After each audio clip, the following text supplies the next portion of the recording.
Hello, everyone. Welcome back to another Big Finish fans. In today's Big Finish fans, we're doing a Seventh Doctor Bonanza, talking about the most recent Once and Future Genius of War and the most recent Seventh Doctor box set, Far From Home. Once again, I am joined with Luke.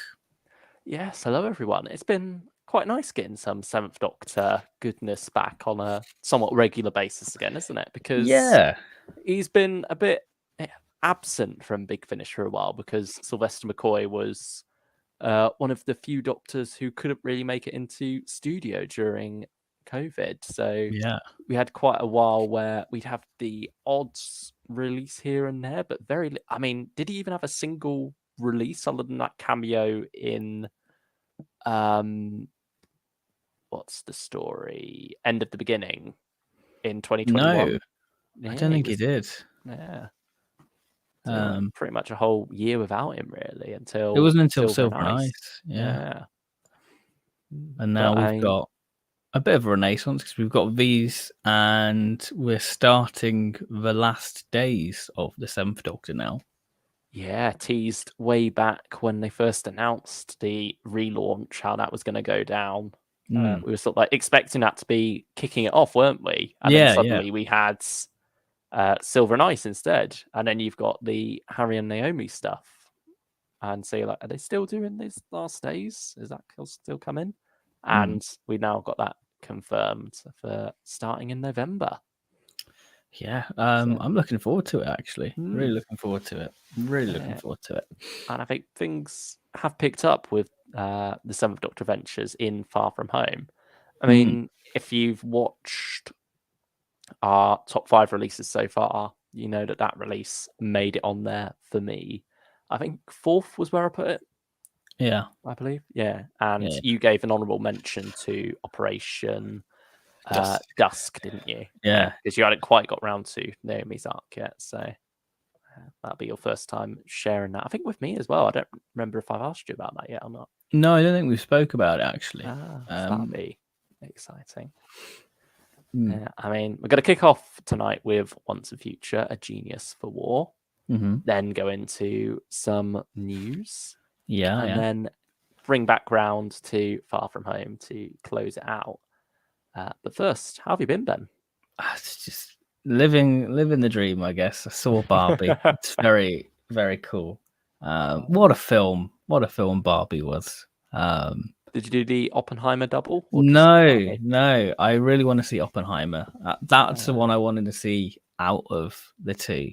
But Barbie was cool. Shooty was insane. For what he's in it, you just constantly, maybe because you're a Doctor Who fan and you watch Yeah, him. you're automatically drawn to him, aren't you? It's like Yeah, Richard Franklin in Rogue One, except I imagine he's got a bit more to do than yeah. Richard He's a Franklin Ken, did. so I guess Shooty's got a Yeah. bit more. But yeah, Barbie, it's got such an important message for girls, because it's all about empowerment.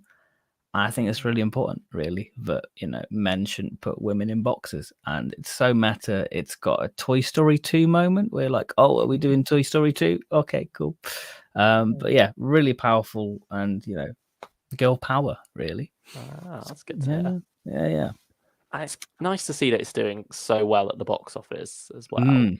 Yeah, In a year where things have been a bit odd there, haven't they? Like the usual heavy hitters like Marvel haven't been as heavy hitting, I suppose. So it's yeah. nice. It's sort of like balance is being restored. Like the usual top dogs aren't necessarily the top dogs. It's more like the actual artistic films with proper vision are now getting seen more and appreciated.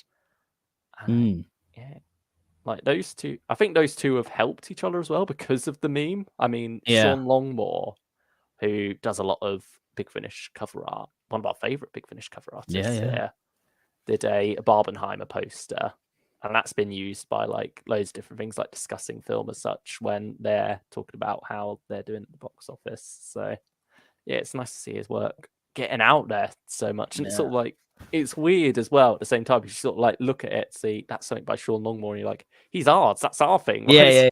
Why is everyone else getting to enjoy his work now? But Um, no, yeah, but yeah, happy for him cinema's in that a good that place. exposure's happened. Yeah, cinema's in a good place. Yeah, Mission Impossible, that was fun. but I think that's come out at probably the worst time because of these Yeah, I two think films. that's had a bit of a drop, hasn't it, because of Oppenheimer and Barbie. Yeah. But yeah, got the new Sonic, as you can see. I've not had time to open it, so I don't really know what to make of it, really. I know people are going crazy for it, but I'm going to be honest, I think it looks a bit cheap. Oh, really? And that's I the think, expensive one as well, not even yeah, cheap one. I think this is down to my personal preference because I'm not a huge fan of like vac metal plastic. I think it just makes it look quite cheap. I know it's trying to be metallic, but I think it just looks a bit cheap and tacky. And it's really brittle. It's a brittle material. So if you're a cosplayer, don't use this one. Don't use this one because it'll probably shatter into a million pieces. So, yeah. Yeah, I can see what you mean. I think sometimes the dull silver works better when it comes to a toy, doesn't it? Well, I think the actual prop's like a brushed metal. It's not shiny. So I don't know. Where does the prop itself stand for you, or do you need to see it properly in action first before you can make a decision? I love the actual prop. That's good. I love the actual prop. I'm very tempted to buy the actual replica of it because it's got the actual lights in the petal of like the prongs. I think this doesn't have it. But yeah, I really like the prop because I think it's a nice amalgamation of, I guess, the new series Sonics, and because this Sonic has little Easter eggs with like the color changing thing, it does make you got think. Like 4 different ones, hasn't it? Yeah, it's got green, red. It's like that pen. Yeah, literally, it's that. And it makes you think, oh, the other Doctor's gonna be involved, and that's how it's a bit like a Transformer thing where all the Doctors combine Sonics and you get that. I don't know. So they'd be channeling different personalities through the Sonic. Yeah. It's like a mood, like you get those mood lights that change color depending on your mood. It's like his Sonic changes color dependent on which personality's in control. Who knows? Hello to everyone in the chat. Hello, British Diabetic. Hello, Stylish One. Hello, Hoovian with a small collection. Hello, Joe Bowers. Hello, Jackie Green as well. Good evening, all. Thanks for joining, and good evening, lurkers. We appreciate you. Even if you're not in the chat, we appreciate it. We know you're here, and we appreciate you.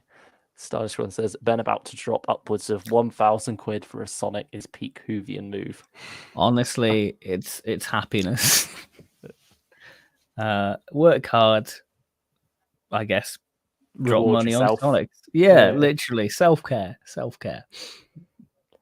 And I mean, certainly with how hard you've been working recently, literally, I'm like that. I need something.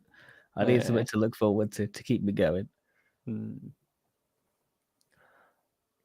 The cool guy, thank you for joining us. When the Toy Sonic was announced, I got myself hyped thinking it was the figure announcements. I think quite a few people were expecting that last week, weren't they? I think as soon as we saw the Sonic reveal, I was like, it's got to be the Sonic toy. So I wasn't too sad that it wasn't the B&M stuff. So I mean, leaks have been springing up here, there, and everywhere for that, haven't they? I think we're only a couple of weeks away from the announcement for those, to be honest. Just going off last year's timescale for it. Is it like an October wave? I think that was last year's September timescale, wasn't it? I think it'll be September, but it'll probably come out in October because of delays and stuff or whatever. Was it an August wave last year, but didn't arrive until October or something like that? Yeah, I think that was 2020. Yeah, 2022, I think. Yeah. It was last year. Hooven with a small collection says, by the way, I'm finally on the 2023 Big Finish. Oh, nice. Yeah, I saw on Twitter you're certainly beyond Shades of Fear now. I can't remember if I've seen any updates since then, Hoovian, but yeah, you're nearly up to date now. Yeah, catching up with us. Jackie Green says, I got the Sonic 2, nice to have in the collection, but agree a bit overpriced. I think... Yeah, wasn't it about 30 quid? Now, hear me out. Hear me out with Okay. this. I don't think 30 quid's bad for it. I just think Jodie Sonic was 20 quid. Mm. There's gonna be exclusive price up for it because it's an exclusive, Yeah. and then that vac metal plastic, that's a bit more spenny. So I guess it balances it out really. Yeah. They're sort of a bit cheeky on character options online anyway, aren't they? Because I think Yeah. it's you've got to spend 25 quids or more to get free delivery. Mm. So if you've got something that's 24.99, you end up spending about 30 quid on it anyway. See, normally I buy 2 of the online stuff for like the figures, 1 to keep box, 1 to open. But I only bought 1 because I'm like, I don't need 2 Sonics. Yeah. I should have, if because I could have sold that other one and got about 100 quid or whatever. Because I sell it for people are going silly mad money. over on eBay. Yeah. But they are don't give in to the scalpers though, because they have announced they're doing another lot of them because they did not anticipate there'd be that much demand for it. Which is so silly because you think it's Sonic Screwdriver. Doctor Who fans are going to lap it up, you know, and especially that design because everybody seems to love it. But yeah, I suppose you'll get your double on it when you get your prop day. Yeah, that's true. And I'll be like, well, I know which one I'd rather have. Character options. Probably not. I don't know. It's an expensive rabbit hole to go down. Starchman says, I found my first Big Finish CD in a second-hand charity shop. Got the Exons for cheap, which is nice. Nice. Yeah, it's funny seeing Big Finish out in the wild, isn't it? It doesn't feel real. Yeah. Half the time. Unless you're like in Forbidden Planet and you're like, oh, that makes sense. But it's always a thing when you go into a charity shop, you're like, oh, I'll find a Big Finish or something. Especially when you're getting started collecting, you're like, all right, there's got to be something.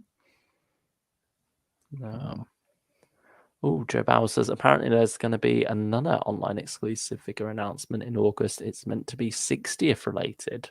I mean, Donna, perhaps? I know that there's 2 classic related exclusives in the pipeline. I don't know when they're gonna come out, but there are plans for other classic online exclusives. But there's not been anything on that front since the Silurians last year, is there? Yeah, that's right at the start. That was when we had that huge storm that blew through in February, wasn't it? Yeah, that people. Yeah, oh god, yeah. Was it Storm Eunice or something like that? Yeah, that sounds about right. Yeah, and like scared that your Silurians are going to be taken away by flood water. Oh no, living in the worries of a deep life there. Face it, Tegan, they've drowned. Oh dear me.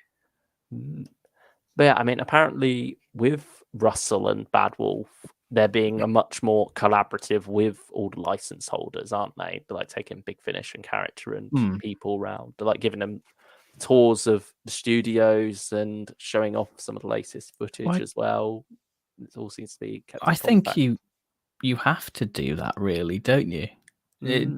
For the sake of the brand, so you can get products on the shelves when your series is airing. Like, I think the Sonic's a remarkable thing in the sense that it was unveiled literally last week, and within a week you have the thing in your hand. Yeah.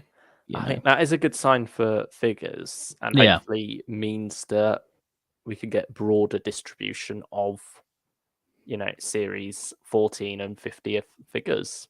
Yeah, I mean, I imagine B&M might still keep the exclusivity on the classic stuff, or Heritage or Legacy or whatever they're calling 1st to 13th Doctor now.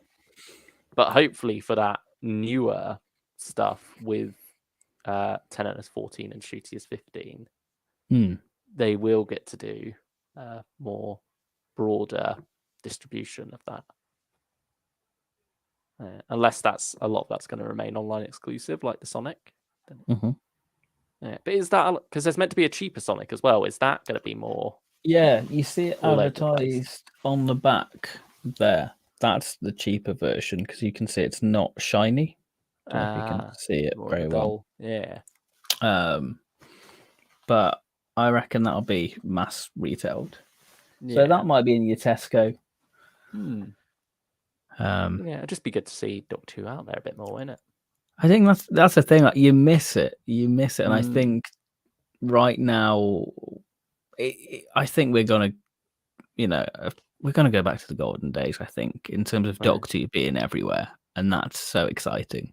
And we can I don't all think come it'll out of be to our the little same extent because yeah.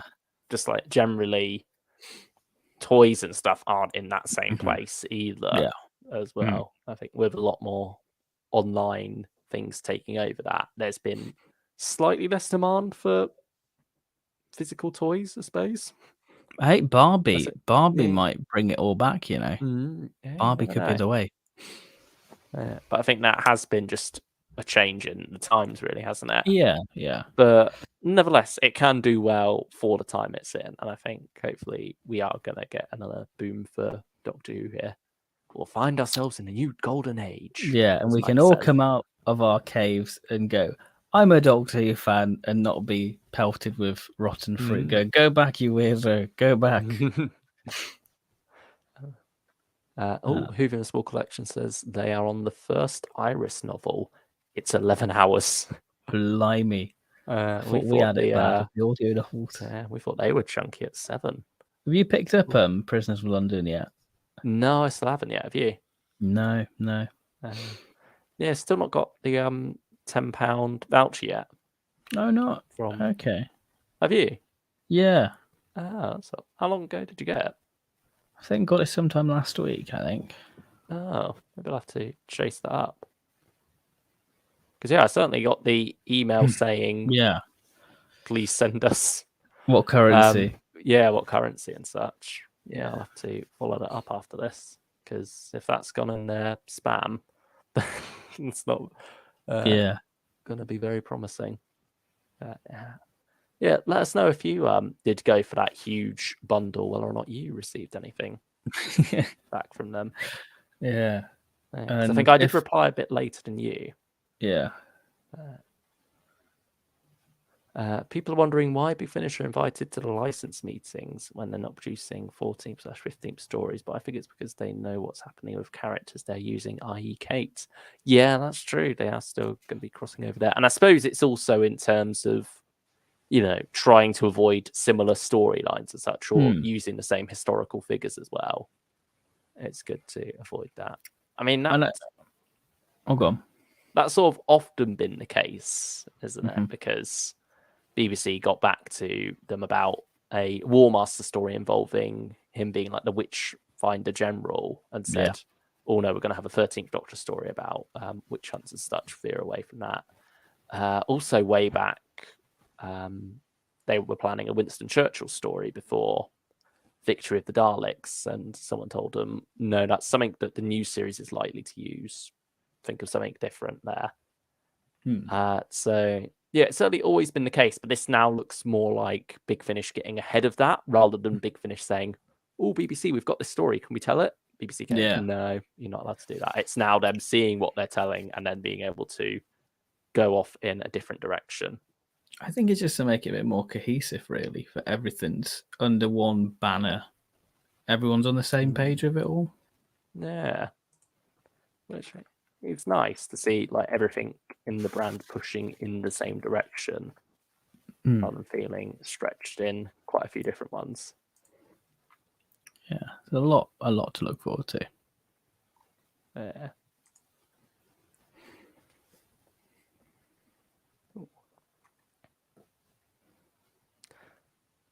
When Big Finish does it first, TV gets scared. And you've got the Haunting of Lydia Darty, don't you? Yeah. That was sort of done first by Big Finish. But ultimately, when you've got so many stories there being told, it's inevitable that some crossover will eventually happen. And I don't think the TV series should be ever be put in a position where they're told they can't tell something because it's been told before. Yeah. In audio, like it just seems silly to limit the show itself when it comes to that because it's a much wider audience, isn't it? Yeah. Like, And I mean, Big Finish can always find a way for both stories to coexist somehow. That gives them, a chance to write it themselves, then, doesn't it? So they can Yeah. get both versions on the table for people. And it's not like Big Finish doesn't contradict themselves half the time. Like, I'm pretty sure they don't treat The Boy That Time Forgot as canon. Yeah, I don't think anybody does, and I think they No. regret it. To be honest, I think like, yeah, that happened, but we'll brush it under the carpet. Yeah, they've got their black sheeps around the place. Mm. Fun fact: Simon Guerrier wrote a whole novel explaining how all stories can contradict each other. There we go. There we are. Big Finish had to rename an audio from Victory of the Daleks to Patient Zero due to the upcoming TV episode. I think that's a better title, like Patient Zero. It's nice when you get a Dalek story that isn't just an Of the Daleks. We love our Of the Daleks, but but Luke is Boy That Time Forgot isn't canon. Then Neela is stranded or the flip arc. Is there some sort of knock-on effect there? Oh yeah, because of I think it's because of Baker Street, I think. Or is that no? Is that yeah? Or is it Brewster? Yeah, because he's at the start of Flip's arc. And oh yeah, true. Yeah, it'd be Thomas Brewster. Yeah, shoot. Who knows?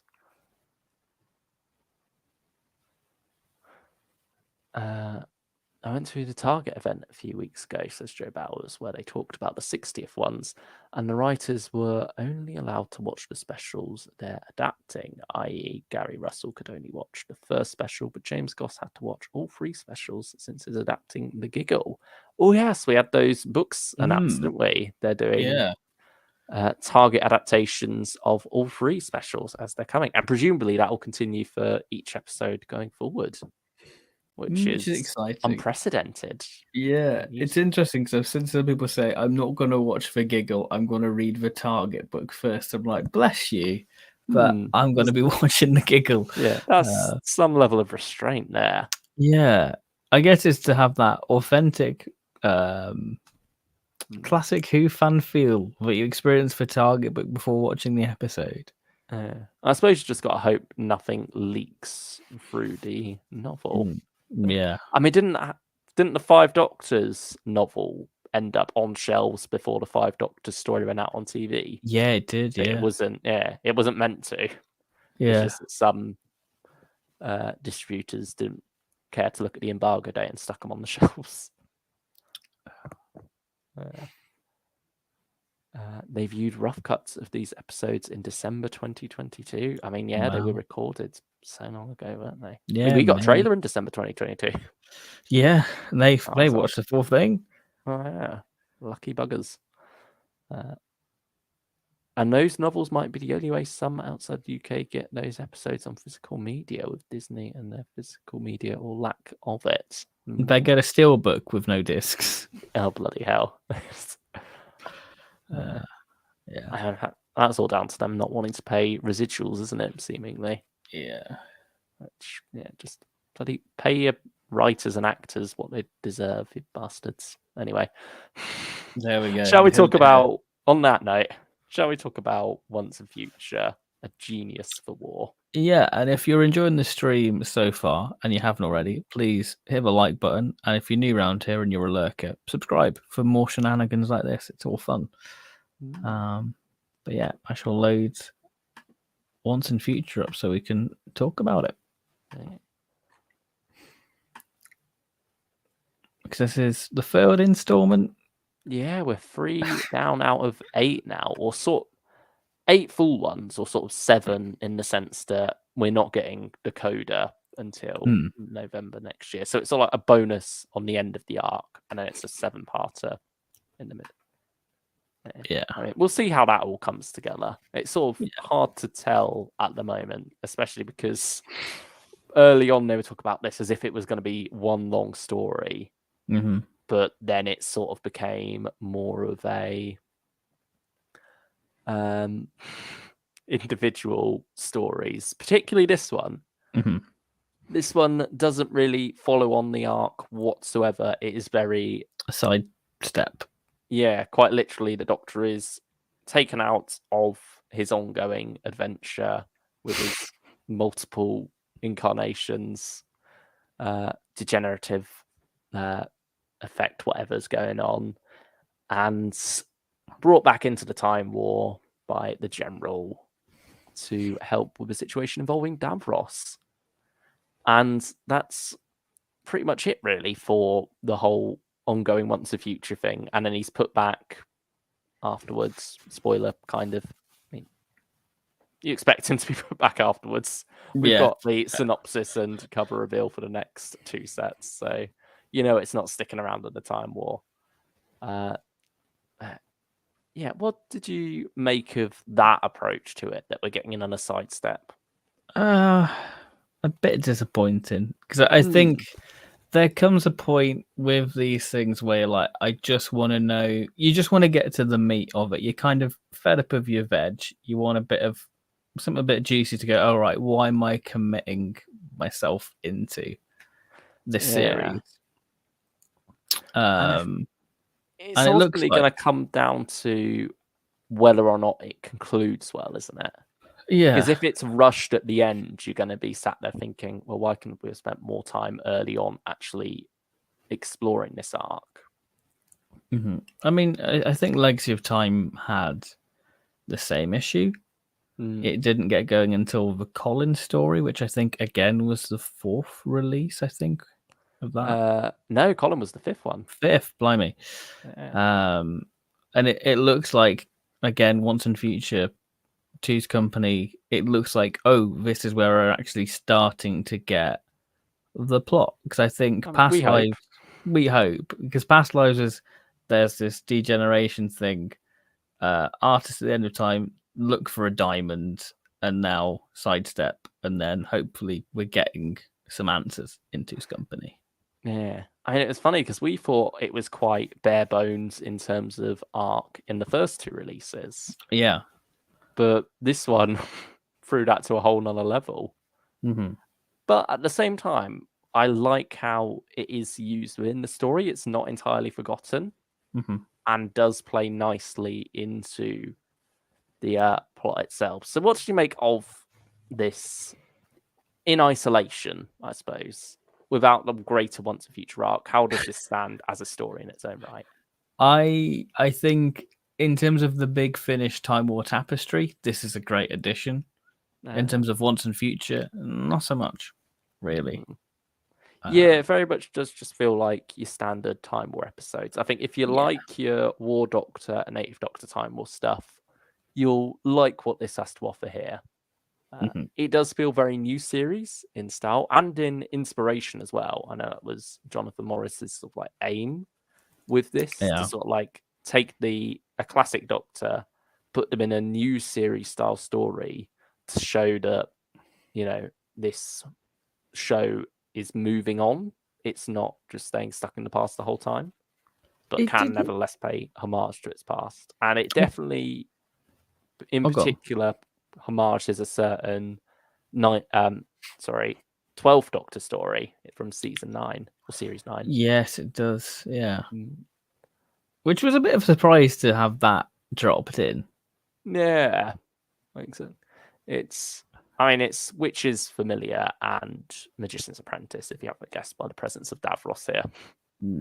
And I suppose it sort of makes sense for them to come back to that at some point on Big Finish. But yeah, certainly wasn't quite expecting it here. It's left open-ended, and you think maybe we'll get, John Hurt War Doctor story, or Jonathan Carr. Or Jonathan Carr, yeah. Or maybe the Time War 6 of McGann, Yeah, you never know.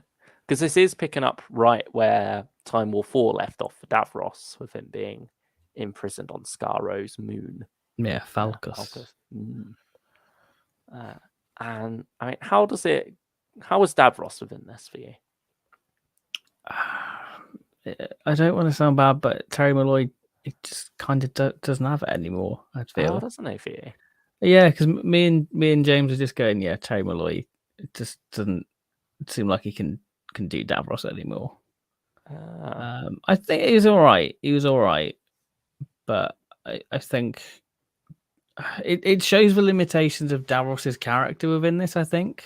It's like, you've obviously got this thing of him making an offer, and it's sort of like trying to build that up, but where it's going to go at this point. Hmm. He's very stuck in his ways, and so there's not much chance of him changing. And I mean, it's not the case that that's necessarily closes off all story options, but the Yeah. way this one plays it, I think it doesn't go in its favor. Yeah, you know, any minute now you're gonna get it was a trap all along. Oh yeah, you know. Yeah, who could have predicted this? Yeah, it's like pretends to be shocked that this is the plot twist. Yeah, But and Davros, oh, go on. it doesn't help that the plot sort of like meanders a bit before that. Yeah. I feel like you're off to an exciting start, and then there's very much a dip in the second act. It picks up again for the third act. I feel like it does save itself, but nevertheless, I can't say I was enjoying myself in the middle of this story. Yeah. You get a nice little ring towards the start, though, of the Gallifrey War Room theme, at least. Well, that works its way into the music ever so briefly when Veclin shows up. It was nice to have Veclin, I guess, be a bit more front and center, sort of companion of the week, I would say. Yeah, I mean, it didn't even occur to me before listening to this that it makes sense for it to be Seventh Doctor and Veclin, because McCoy obviously worked with Beth Chalmers as a companion previously. Yeah, it's Rain, yeah. Yeah, right. So this is sort of like their way of paying homage to that in a way, I suppose. That's true. Getting them two together. I mean, the General has a fair bit to do in this as well. And I think gets it's the most he's been used, I think. Yeah, I'd say so. But I think he he's gets kind one of nice line served. about a theme park as well.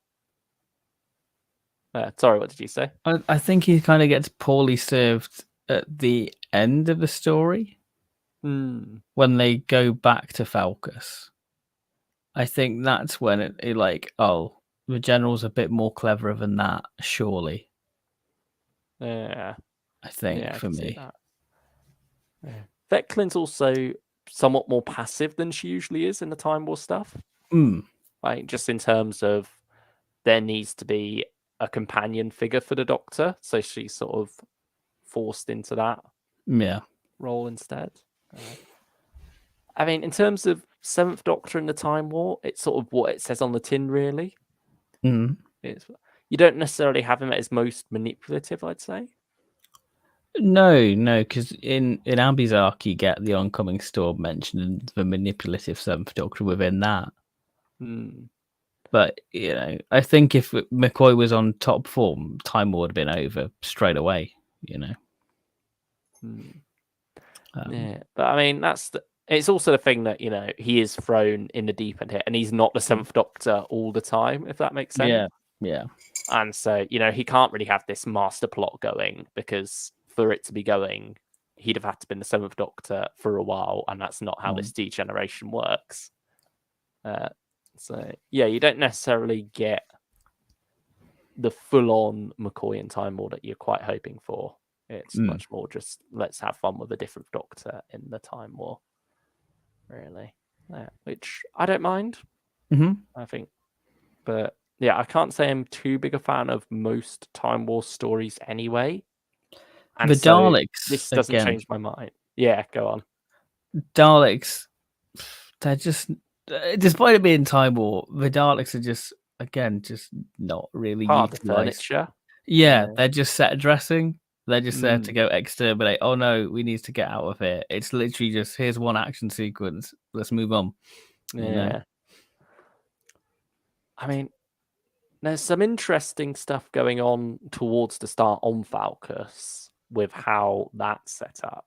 Links to Genesis. Yeah, but I feel like you could almost made a full story out of that. And I'm glad we did come back to it and it wasn't fully dropped. But at the same time, it felt like it's very new series in the sense that, oh, here's a cool idea. We're not going to do anything with that now. We're going to do the least cool idea of the story and focus on that, We're just going to give you a boring middle act of this and then get a bit exciting again towards the end. how does it rank up against the other Once and Futures then? I think it's my favorite of the three.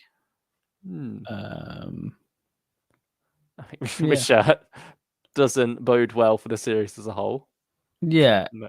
Even though it's not really part of the arc. Yeah, I think it's the most fun I've had listening to it of the Once and Future stuff, because I think Past Lives, I guess you have high expectation because it's a series opener. You want to be wowed, and I think the characterization of 4 was off, which I don't know if that's intentional for the story, but I just think the way the treatment of Sarah was in that story as well was a bit iffy. Yeah, so like you have a good idea there with, Sarah reuniting with the Fourth Doctor, but he hasn't been the Fourth Doctor for a long while. And yet not much is really done with that. Yeah. Like, it feels very much like it's all forced in there. And it's just a story going through the motions, really. Yeah, and I think Artist at the End of Time, it's just fun, but I think that's a story where I think anyone can be interchangeable, especially Doctor and Companion. I think you can swap out Fifth Doctor and Jenny with another Doctor and Companion, and it will work just as fine. Yeah.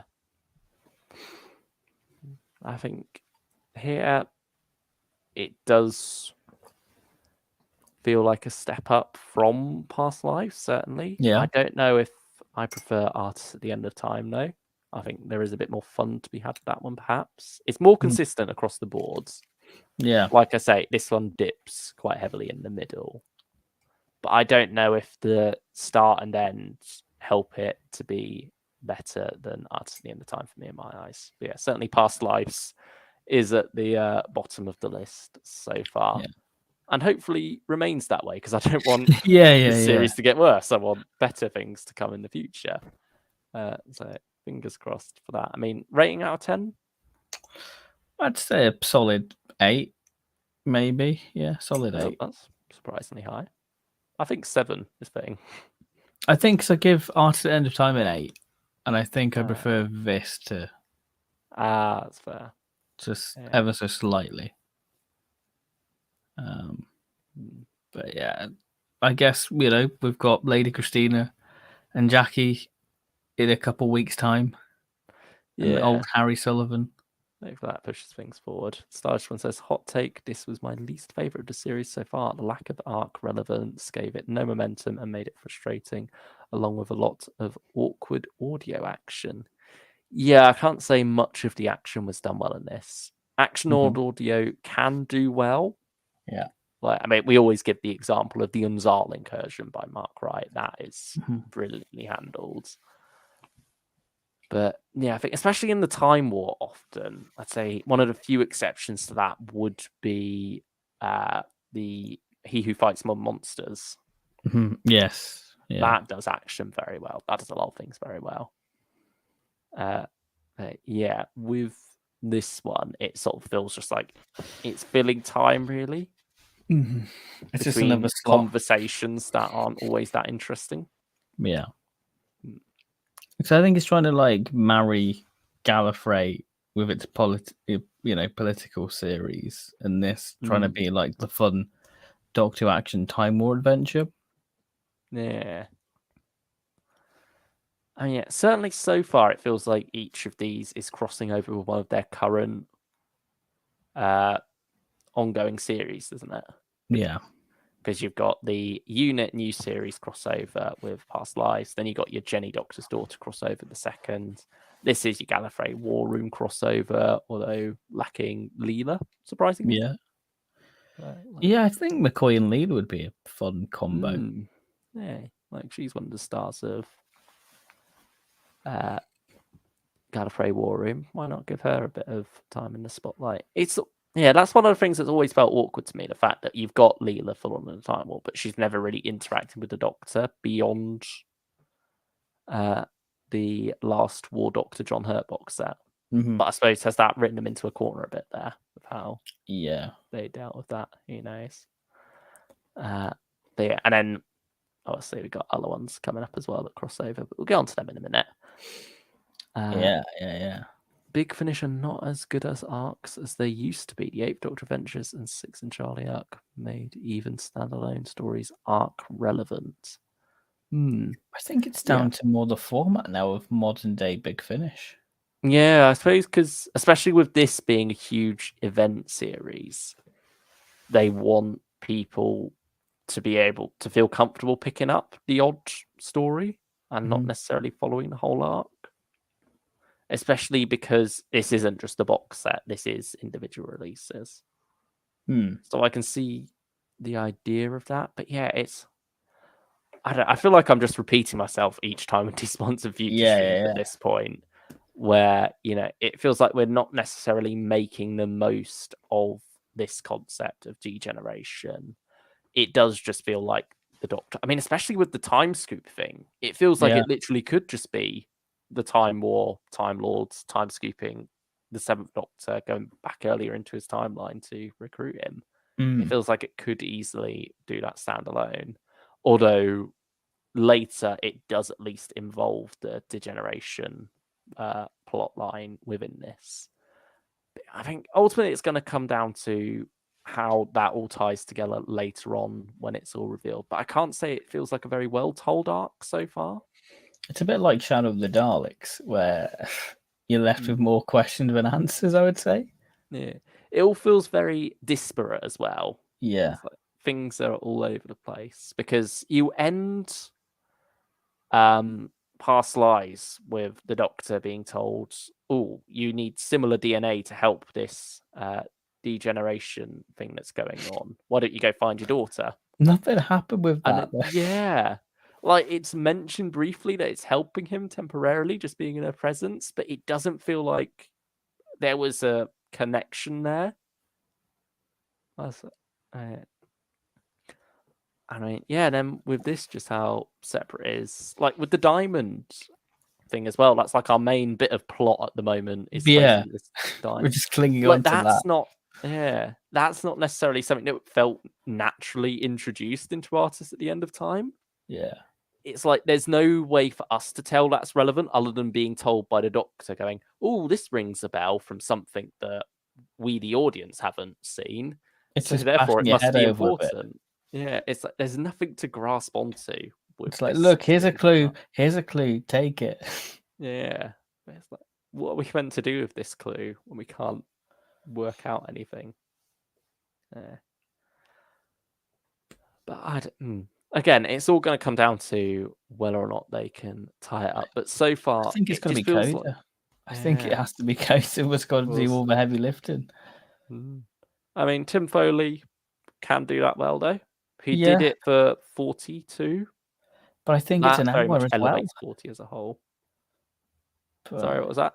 I think because it's only an hour as well, it's a bit Yeah, worrying, Do you think these have too much to do in an hour? Would it have been better if each of these releases was a 2-disc one? Or would that just drag out already? I think it would drag out definitely Artists at the End of Time. Yeah, that one's certainly well served by being a 1-hour story. I think it could have helped Past Lives, though. Yeah, Past Lives, I think there's a lot more can be said with that one. Yeah. I think especially with how they want these to feel like classic Doctor Who stories at times, with the use of the title sequence. In that they want these to each be their own little homage to each Doctor. Past Lives in particular, that could have worked well as a 4-parter, perhaps. Yeah. Or better at least. Yeah. I mean, yeah, that's the other thing about this. It's like, you're reintroducing these Doctors, but we have them all the time anyway on Big Finish. It's like we have stuff like this going on all the time. So it's not as special. Like we want to see this as the, again, 8th war, 9th, 10th, who knows which incarnation is actually going through this, because you've got the whole amnesia thing. Yeah. So it just ends up being this specific Doctor, really. Just with an added first, second, and third Doctor popping up occasionally. I don't know. Yeah, Once a Future, sort of. It's the same tune again, isn't it, from us? Yeah. I don't know if I'm excited for the next one. I don't know if I'm burnt out already. Hopefully not. I don't know. It's a weird one. I think it's a weird ride. Like I'm liking the ride, but I want something more from it. I'm just not getting it.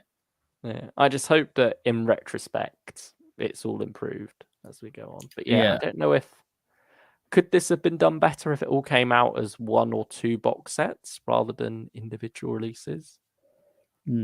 As much as it would be a shame to sacrifice individual cover art. But I think you could still get individual cover art because it's a 60th anniversary release. You'd think so. They didn't do it for Legacy of Time. Oh, true. But I guess see. This is the thing. This is the flagship series of the year for Big Finish. This is their flagship product, I would say. Yeah, I think that's fair to say. Yeah, and I think maybe they've gone too simple with it. Yeah, but then I guess that's sort of the conundrum, isn't it? Because when you've got your flagship product, you want it to appeal enough to new people coming in who are picking it up. But there's definitely going to be people who this is their first experience of some classic Doctors, I think. But you want them to certainly on audio get what audio can do. In terms of, I don't want to say complex storytelling, but just a bit more layered type stuff. Yeah, I know what you mean. I think Artists at the End of Time is the closest we've come to that. That felt like it had something to say. Yeah. At least. Yeah. We'll see how things develop as we go on. But I suppose, shall we talk about the news now? Talk about what's coming up. Yeah, let's do that. Yeah, because, this is our next release. We've got a date for it, haven't we? I think, is it the 16th? Oh, have we? I've not seen. Yeah, I believe it was the 16th of August. This one's coming now. We got a trailer as well. So yeah, what did you make of that trailer? Pretty brief one, actually. It's only a minute long. Yeah, I thought it's fine. I can't really remember much about it, to be honest. I didn't realize how good a combo the Sixth Doctor and Harry would be, but that instantly sold it for me, that trailer. Like, just the little bits we get of them. There's a wonderful line from Colin where it's like, you don't improve with age, Sullivan. Yeah, I think I just like that we are now getting into the potential of this series in combos that we don't usually expect. Like, we've had our regular meetups. Now we're getting something very different, which I think has been unfairly criticized as dartboard Big Finish. That's all. Yeah. It's what you want from a anniversary story, and for a series that's been going 60 years. Why not take different parts of it and throw them together, see how it works? I think you said a lot of people have been arguing that it's very new series heavy. Which, let's be honest, we've had. This is no disrespect to the classic series because I love it, I adore it, but we've had the oldies in stories all the time, so it's nice to have the new series lot be, I guess, front and center of something big like this. Yeah, because this is the first big anniversary that Big Finish have been able to do with the new series. When the 50th rolled around for Light at the end, it was only the classic license available to them. And so, with that, you were getting a lot of your typical combos. You got your 7th Doctor and Ace, your 8 and Charlie and such. It's nice here to have something different. We've not had 6th Doctor and Harry together before, like I say, and we've certainly not had 6th Doctor, Jackie, and Lady Christina. So, why not embrace that and go for something really weird? It's just going to be a case of, does it work out well in the story itself? Because certainly Past Lives was one that threw quite a few different things together. You have Monk, new series unit, and Sarah there, but it didn't necessarily gel. So yeah, I mean, I'm not against the concept they're going for here. I'm intrigued by it. The trailer certainly sold me on it. It's just going to be that execution that'll come around next month. I mean, I think I'm more looking forward to this one more than you are. Yeah, I don't know if I'm burnt out on Once and Future already, or it's the dread of this. I don't know. I'm excited for what they could do with this. But yeah, I understand the burnout. I can't. Thing is, I have been in this position a couple of times now. I was like, right, Past Lives wasn't that great, but I'm excited for Artists at the End of Time. And I was excited for A Genius for War as well. So again, I don't know if I've been better. stung too many times. I'm just a bit wary now. Going, please be good. People will complain about the dartboard, then say they love the Five Doctors, which features the First Doctor and Tegan. Oh, they're brilliant together. Oh yeah, get Janet and Stephen Noonan together on Big Finish. Yeah, find a way. Find a way. And Stars Run's also very happy that Lady Christina is back for this. We didn't get 50 likes on the Fourth Doctor stream, so sorry, no Lady Christina or Missy, guys. We should have put a time limit on that as well. There's still time for it to get 50 likes. I mean, you could get this stream to 50 likes and then we'll do it, but we'll have to see, guys. Have to see. Yeah, but we will be covering this next month or September, perhaps, depending on how our schedule shapes out. Yeah, things are sort of a bit up in the air at the moment, but we'll still be getting streams to you somewhat regularly. Wow.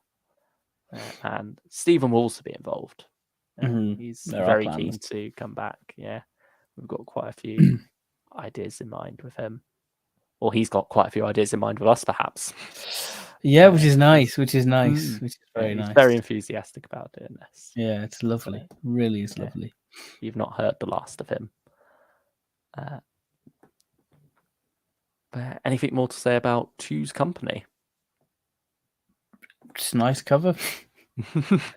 It's interesting because like that logo we've seen the limited one now. It's sort of silver, isn't it? We don't actually have the diamond logo. So it's there different. It is. That was another bit of news we got.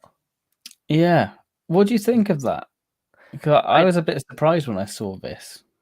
Yeah, I was certainly shocked because I was just expecting it to be, the leaflet reprinted with an embossed logo. But no, this makes much more sense, to be fair, because then you've got the embossed actually on the outside to be felt. Presumably, this is what they'd also have done for Torchwood Absent Friends.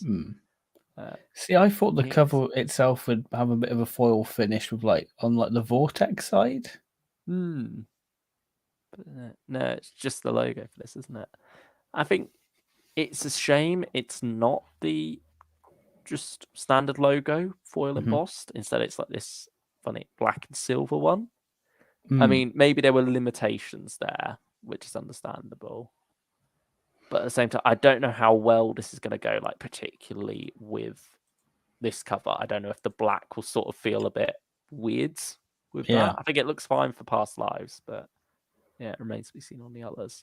And also, with this, we've now got the limited edition cover as the outer sleeve. Why could they have not given us the standard cover on the inside? That would have been nice. Yeah, because then you get all the artwork. Because certainly they're both nice covers. It does feel a shame to be missing out on the standard artwork. Yeah, because I do like the standard cover art for some of them. But I mean, you pointed out that now people can hang their posters on the wall and not feel like they're missing out on the shelves. So you can only do it for Past Lives. Hoover with a Small Collection very relatably says, I know it's cardboard, but I want it. Yeah, it's just going to be nice to have this in hand. That's £75 cardboard right there. Yeah, I mean, still no sign of Artists at the End of Time, but I believe these will be coming along with that, and that will have its sleeve. Okay. So, yeah, it's just wait and see there. Jackie Green says, I'm hopeful for this one and looking forward to seeing the interaction between the Sixth Doctor and Harry. Yeah, that's certainly the most exciting part of I'm Two's Company for me. Worried how it's going to juggle characters. I mean, it at least seems like it's throwing them together pretty early on. It will be a case of seeing how it goes. If Once the Future was the 50th anniversary Big Finish series, then it would have included every character they had and required over 10 years of audios to understand. Hey, that sounds really exciting. Yeah, you could have got your Jago and Lightfoot in there somewhere, couldn't you? Oh God, that would have been lovely. Or maybe that's what makes the next one sting a bit more, actually.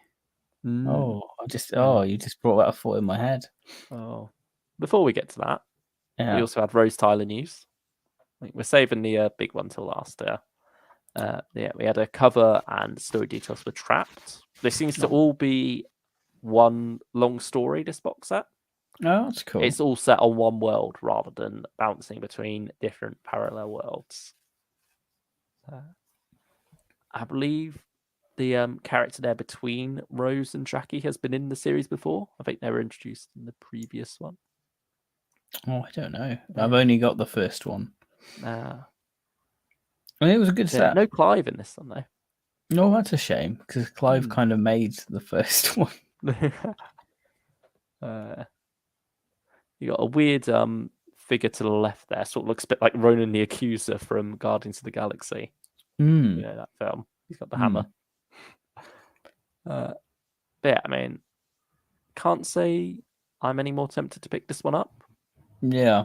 But I think hopefully those who do enjoy it. That character is called Danny. And like, thank you, Vivian. Right. The biggest crime this week is Big Finish teasing Tortured news and not giving us any. Yeah, we're still waiting on some monthly range. Like, we got one set for next month and we know nothing about it. And we've only got 1 day left of this month now. It's got to be tomorrow's news, surely. Surely. Yeah. Sure. You hope so. But then we've also got Gallifrey War Room 2 to come. Like, you'd assume that they'd want to get that out before Vortex. Who knows? It's all up in the air. They could just do no news either. They could just announce a sale again.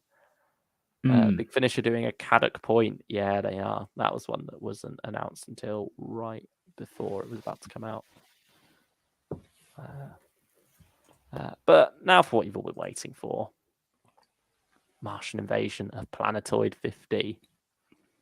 Do you think this cover's going to change? That had not entered my mind. Why? I'm just thinking because, like, I don't know. I feel like the robot looks a bit janky. Oh, yeah. Do you think? Yeah, I did think maybe that was AI. I don't know. But I think at least everything else is looking good. Hopefully, no complaints there. But yeah, this was certainly a surprise on Friday. I mean, we knew David was coming at some point in this series. I wasn't expecting him quite this early.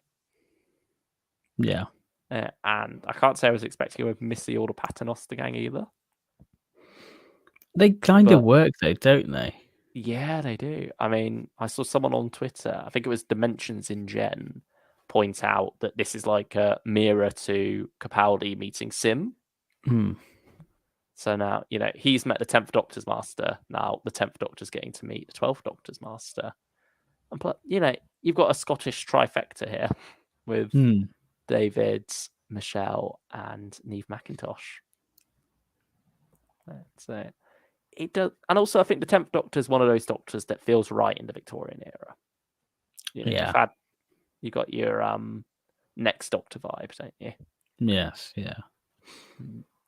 But oh my God, David Tennant fatigue. Ugh, get rid of David Tennant. Get out of here. Get out. This was recorded way before.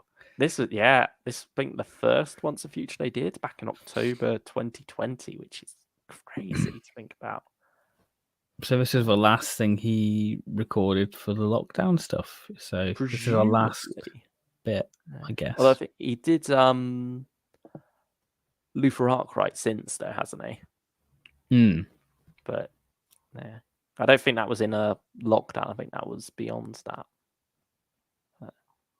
The 10th Doctor and Missy together will be great, I think, says Jackie Green. Yeah, agreed. It'll be nice having the Doctor get into play off a more manic version of the Master, I suppose.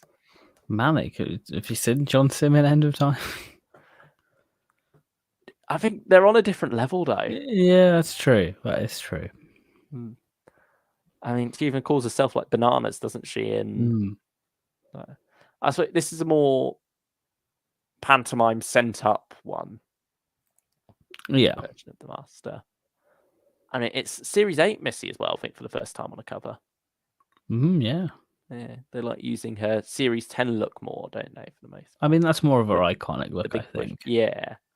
I suppose that's sort of like her more when she's battling potentially being good. And I think that's often the direction Big Finish have gone down with Missy. Yeah. So it'd be interesting to see, because it seems like it's going to be 10th Doctor and Paternoster Gang versus Missy as part of this story, rather than Missy working with the Doctor. So it'd be interesting to see whether that's reflected by the fact that it's earlier Missy on the cover, that, you know, it's earlier Missy in the story as well, where she is more full on typical Master Evil. I wouldn't put too much thought into that, though, because I don't think that level of thought goes into these covers.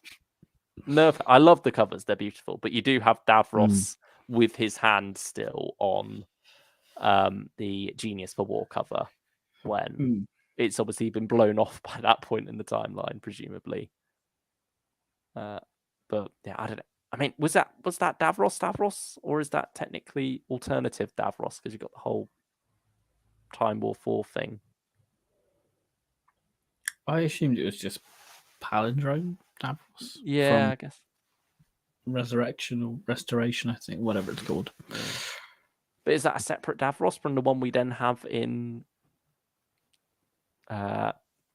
Stolen Earth Journey's End and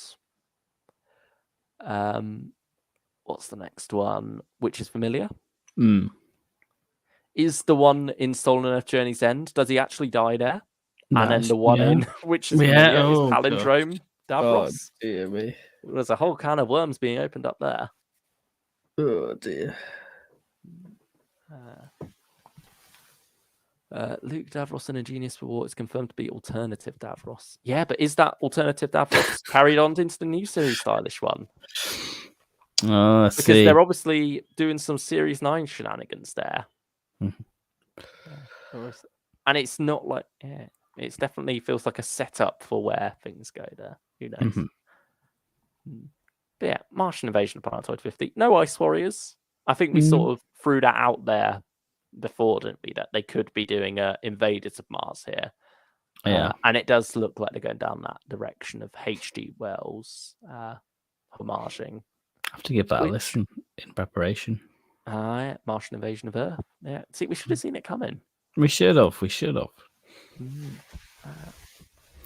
But I suppose it's nice that it could be a way of homaging to not just Doctor Who's past, but also Doctor Who's influences.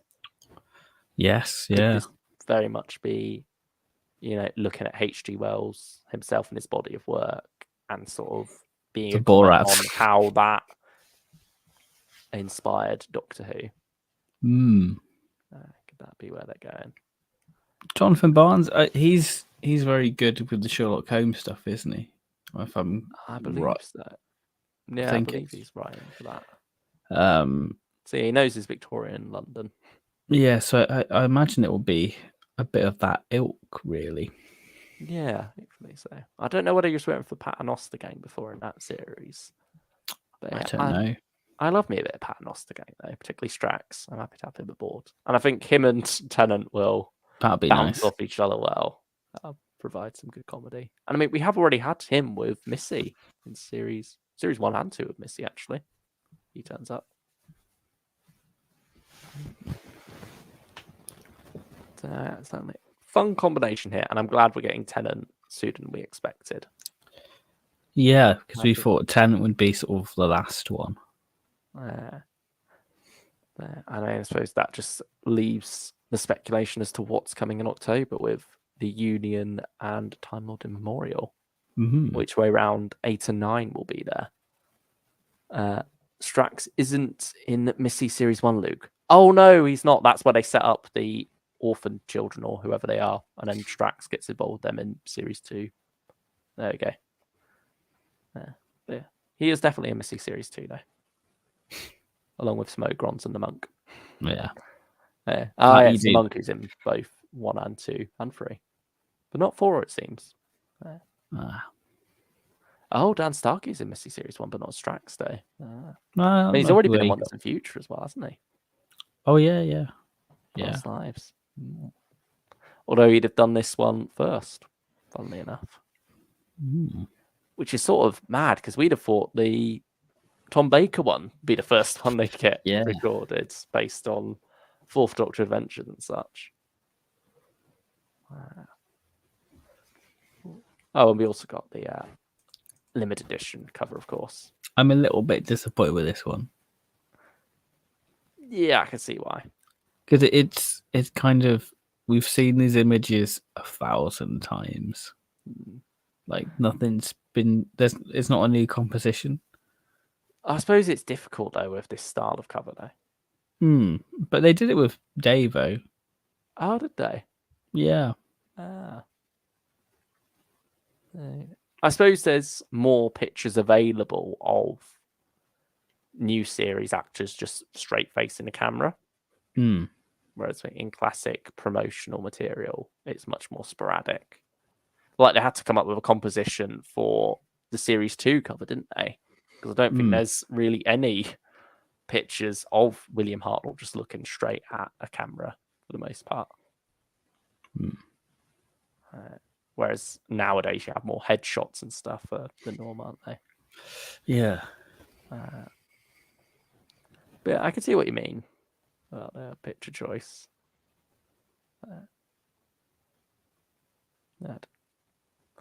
I think again it's a repetitive cover style as well, so you are going to get a bit of burnout with it, no matter how good the execution is. I imagine the black and silver logo will look good for this cover. Oh yeah, that's true. Actually, that can work. Look very good. But yeah, so now it just remains Ninth Doctor and Warner Doctor, presumably, and Eighth Doctor and Liv. Yeah. Who knows what they're doing for Coda? We'll see about that one. Who do you think is going to be the Doctor for Coda? Is it going to be multi-Doctor, or do you think it's going to be a singular Doctor? I'm not sure. I suppose it'd always feel a bit weird if it was singular Doctor, wouldn't it? But then it all depends how things wrap up and what the code is actually about. I'm not sure what to expect at this point. And in some way, I like it that way a little bit. It's nice, sort of wondering. I just wish the previous releases gave us more to hook in on, that we can actually speculate a bit. Yeah. But who knows? Maybe this time next month, it'll all be changed. We'll have come around to Once Future, thanks to Two's company. But yeah, I mean, very much looking forward to this, though, and getting some 10th Doctor again, because I know I can never tire of him. I feel like you see something about this fatigue, but I don't get it. I'm buzzing for this. Ninth Doctor fatigue, that's more. Yeah, that's real. That's real. I think maybe because we've got an emotional attachment to Tennant, where it's kind of, I want to be 10 again. I'm 10 again when I'm listening to Tennant. I think that's what it is. It's that sort of childhood magic, really. I think also he just has done not as much Big Finish recently. Yeah, like when this will come out, it's been a year since the Doctor Classic Companions. So, Joe Bowles says War Doctor maybe. I mean, I don't know if they would end it on a recast actor, because it doesn't seem like they're giving the third Doctor his own one in this, despite him getting one in Legacy of Time. So, and Classic Doctor's new months as well, because he's earned it, hasn't he? Really? He's earned it. But yeah, it doesn't seem like Once a Future is giving them anything more than just the cameos. I mean, we've got First Doctor properly announced. Yeah, he's in the synopsis. So there we go. Stephen Noonan can talk about this without being not a leaker. Yeah. Yeah. Coda should feature a really random character, Frobisher. That's the first thing that came to mind. Just get a Or- penguin on the Yeah. on the limited edition cover. Or it could be one of the Infinity Doctors from the PDA. Oh dear. That's opening a can of worms there. Or a faction paradox. I don't know. Oh, and I've seen Joe Martin. That's another one that's thrown around, actually, to be fair. Yeah. It'd be interesting to see when we actually get with Joe Martin stuff. What if it's the Joe Martin Doctor who's regenerating at the start of this? Mm. And that's then when everything's restored, that's their way of keeping continuity intact because she'll get the memory wiped later. There we go. You've solved the mystery. Yeah, there we go. But shall we take a look at Far From Home now? Yeah, let's do the final bit, and I guess whatever the chat says at the end. Yeah. Hoover Tour Collection says, thing is, like, it's got to be someone after 10 because it's G generation being the whole arc. So it's got to be 11 to 15. It's most likely going to be 13th. I don't know, though. Could it be that the G generation is going so weird that he's now not only bouncing back for his timeline, but also forward? I reckon we'll probably get 14. I reckon it'll be David again. That could make sense, but the final one. Just for the limitations. I don't know if they'd have it planned that far ahead, though. Yeah, true. It depends how late in the planning stage the idea of Dakota came along. The timescales. Greetings from San Francisco. Greetings. Hello. Thank you for joining us. Yeah, Far From Home now. We've got 7th Doctor, Harry and Naomi together again. We had them joining forces November last year for Sullivan and Cross Able. We had them facing elves and such and the Daleks. And now they're back again this time facing Vashta Narada and a galactic disaster, I suppose. Do you want to give your brief thoughts on the first box set before going into this one? Yeah, I suppose that makes sense. This is a little sort of where you were at with 7th Doctor, because I think, I don't want to say you've had a U-turn, but I guess we've been kind of critical on the 7th Doctor stuff over the past 2 years. We've been, I guess, fairly vocal. I think certainly he was the Doctor we were least hyped for during the monthly range. Yeah.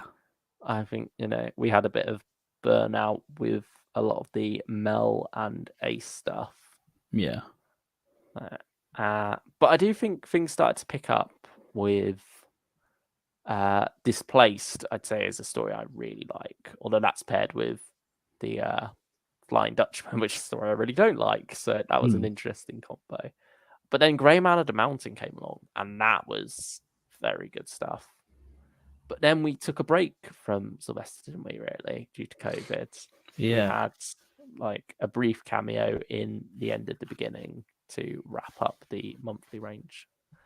But that was it until Silver and Ice, which was an okay box set. I enjoyed the Cyberman story in that. Bad Day in Tinseltown. I think more than you did, if I remember correctly from the time. Yeah. Yeah, I think. And that was the case in the next box set as well. I was enjoying the 2-parter much more than the 4-parter, Scream of the Daleks. Which is a bit of a shame when, you want your 4-parter to be the really good one. That's your main meat. If you have a good 2-parter as well, then it's a good little bonus, really. But if the 4-parter is very much in the shadow of the 2-parter, then you feel like, you're wondering, am I really getting my money's worth of this, no matter how much I enjoy the 2-parter? But yeah, I can't say I was too fond of Reboss Inheritance. And London Orbital didn't do too much for me either. I enjoyed that one. Yeah, I think you definitely enjoyed that one more than me. But yeah, I did like how it used Harry and Naomi, though. How, the 7th Doctor was very much in the background a lot more. And I've made a revelation while listening to this set about this pair. It feels very much like this is Big Finish's version of Roz and Chris in a way. Yeah, I Like can see that. Yeah. how these three operate as a trio feel very similar to that trio, in that they're almost more like the Doctor's operatives in a way. Yes. Yeah, I can Like see that. with them both having their unit training, with Ross and Chris having their adjudicator training, they sort of like work much more proficiently, I suppose, than say your regular companions who are there more to see time and space and have fun. This more feels like a TARDIS team on a mission. If they're going somewhere, they're going to deal with something. And and often, you do have Naomi sort of trying to stay one step ahead of the Doctor, never quite succeeding, but she's trying to see around the same corner he is, isn't she? Yeah. Whereas Harry's sort of fumbling along in the background, but Just doing classic so Harry. admirably. Yeah. And certainly by this box set, it was when Harry and Naomi really clicked for me as a duo, and clicked with the Seventh Doctor as well for me. Because before this, it had felt like a bit of a random combo. It's like, and also it didn't help that we'd only had them in Unit Nemesis. We still haven't heard them meet the Fourth Doctor yet. That's next year. Yeah, so we're finally getting to that. But at the same time, I feel like I didn't get the chance to really click with these characters properly until now. But yeah, how about you? How were you feeling about Harry and Naomi, and also the Seventh Doctor in terms of releases up to this point? Yeah, Seventh Doctor and Ace and Mel stuff like that was just a bit of a rough ride. And then you had sort of a breakthrough with the New Adventure set, which is such a shame that box set never got picked up for another one, because I think it's some of the best Seventh Doctor Big Finish they've done. Then we had like the 2020 trilogy, which was fine. Dark Universe and One Will Not Be Named and Subterfuge, which was okay as well. I think that sort of came out around a funny time though, didn't it? Because it's 2020 releases, but they were all just before lockdown hit. Yeah. So they're sort of like in that weird little bubble of this Before is times. Yeah, but it's not necessarily the 2020 we remember. Yeah, I can't really say I've got happy memories around that time with it. Strange memories, I would say. And then you had The Flying Dutchman, which I just couldn't stand. And it made me not listen to The Displaced at all. I've tried getting you to. Yeah, and I should do after listening to this set. But Second Doctor's taking priority at the minute. But yeah, Silver and Ice, Bad Day in Tinseltown, evoked season 24 brilliantly, but I'm not a huge season 24 fan, so it kind of left me, I guess, a little bit cold in a way. Ribos Inheritance, it was good because it started to lean to the more manipulative side of the Seventh Doctor's nature, where you're like, okay, we're getting sort of a transition point to the last days, sort of getting that sort of evolution of the Seventh Doctor's character, but you get the fun clown, and then you start to see the darker undertones of the character in Ribos. I almost felt like that was too on the nose for me. Yeah. Like the way that's dealt with at the end of the story, but yeah. That's just me. But Sullivan and Cross AWOL, I really liked London Orbital, maybe because it came out the same time as Rings of Power, and just I like sort of that sort of mythology of elves and stuff, and the idea of that culture mixed in with London was fun. And I like the concept of that hidden world, like beneath our own. Like, this idea of these places, like just outside of our perception. Yeah. I mean, it's similar to the Trap Street from Face to Raven, isn't it? That idea? Yeah. But I can't say that the way the story handled it worked too well for me.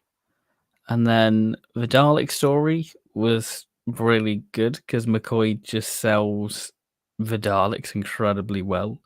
November was a very good month for the Daleks, wasn't it? Because you also had What Yeah. Lies Inside. Yeah, Paradox of the Daleks. it's just a shame it wasn't out in October because it was a Halloween story. Yeah, that was always a bizarre decision. But yeah, really, I enjoyed that box set. So I was looking forward to more Harry and Naomi because I was a bit, I wasn't sure they would continue it, but I was glad they were continuing it with Far From Home.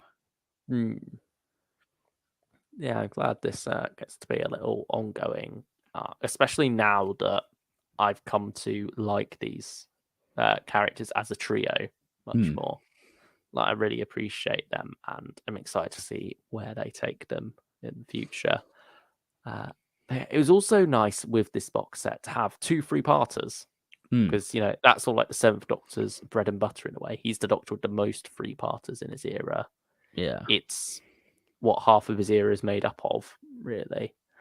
And so it also works well with a box set format where it's 3 discs because it's nice having that even split. Like I was saying about the 2-parter and the 4-parter, if your 2-parter's outshining your 4-parter, you sort of wonder, have I wasted my money here? Whereas with this, it's nice having that even split again. It goes back to things like the Fifth Doctor box set where you had 2 4-parters in there. It didn't work out as well for conflicts of interest. Yes. With the Fifth Doctor. But here, I think, I'm glad that they gave the format a second chance, and I hope that they continue to use it going forward in different relaunch box sets. Well, I think that was the one Nick it. favoured and championed because you get the beginning, middle, and end. Yeah. And I think both these stories do benefit from that. I don't think it feel too compressed as a 2-parter and maybe too stretched as a 4-parter. Yeah. Whereas here you get a nice, concise story, but one that takes enough time for you to really get into. And so with Operation Dusk, shall we get into it now? Yeah, let's do that. Yeah. Oh. Stylish One said the next it should be titled after another Spider-Man movie. What's it? Yeah, it's either Homecoming or No Way Home for the next box set. Yeah. I mean, Operation Dusk, you got your Vashta Nerada in World War II era London, haven't you? So peak of the Blitz, and you can't turn the lights on because you get bombed by the Luftwaffe. You can't turn them off because you'll get eaten by Vashta Nerada. And that certainly it's a genius concept. Yeah, used well within this. I mean, you've got to have a bit of reference to Winston Churchill, don't you? He's sort of like bypassed a lot. Yeah. And so, like I say about this feeling like the Seventh Doctor and his operatives, they're very much getting involved in an MI5 investigation. Aren't they? They're called in and they're there straight from the start helping out. So there's no questions. There's none of the tedious locking up going, who are you? What are you doing here? Are you really trying to help us or not? It's just straight into it. These people are on our sides. Let's investigate why this woman has been eaten by the Vashta Nerada and why the Vashta Nerada didn't eat her cat. Yeah, it's the cat, the enemy. Yeah. Which is wonderful. Because, it's a very macabre idea, but it has that little bit of humour there as well. And Seventh Doctor just feels right with cats. Yeah, I guess because of survival, really. Yeah. And I think the Seventh Doctor really suits World War II with like Curse of Fenric, Illegal Alien. I'm sure there's more. But yeah, he just suits that sort of time period, sort of that sort of London in the Blitz. You can imagine him sort of moping around in the shadows.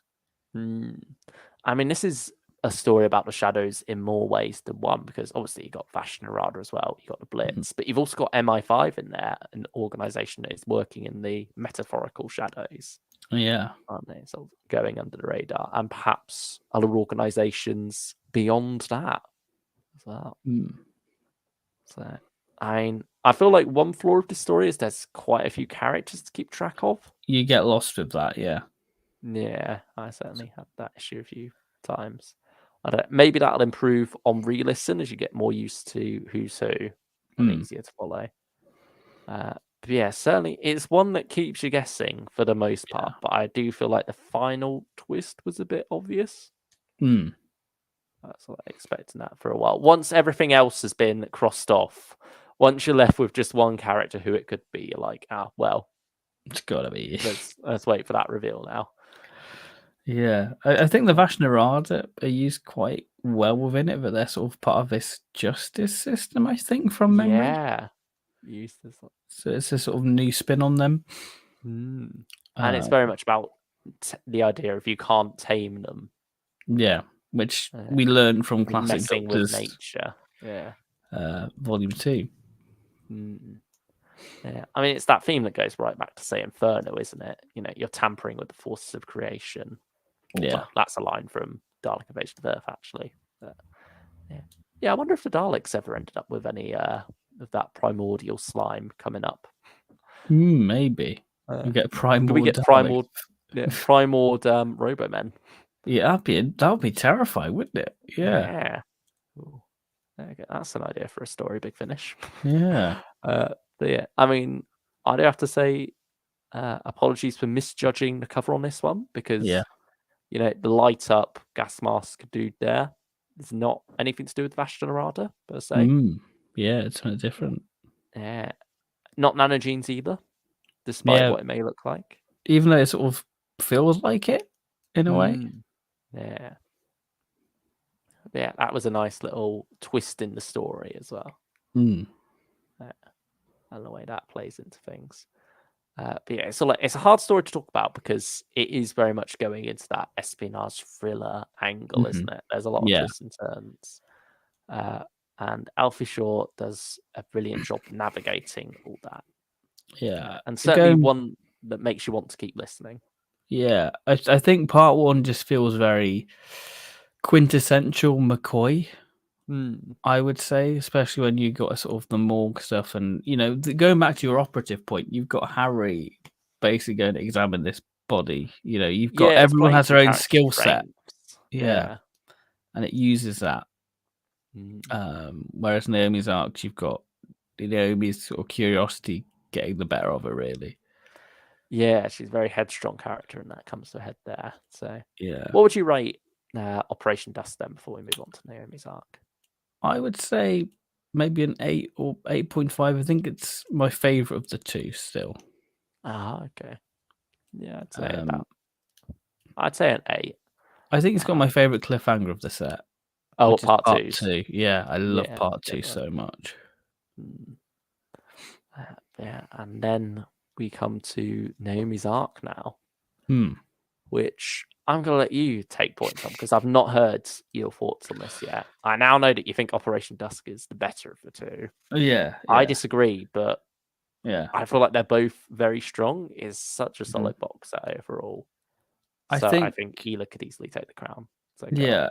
I was sort of dreading this one, but when you said this is really good, I had more of an open mind. I thought, oh, we just doing Arc in Space Electric Boogaloo again, and you know, just having especially just after the arc. Yeah, and having the John Lucarotti one.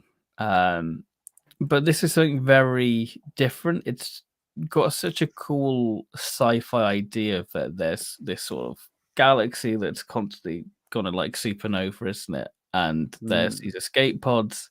And when they set off it's a mass exodus going on, Yeah. isn't there? With different races fleeing before their planets are destroyed.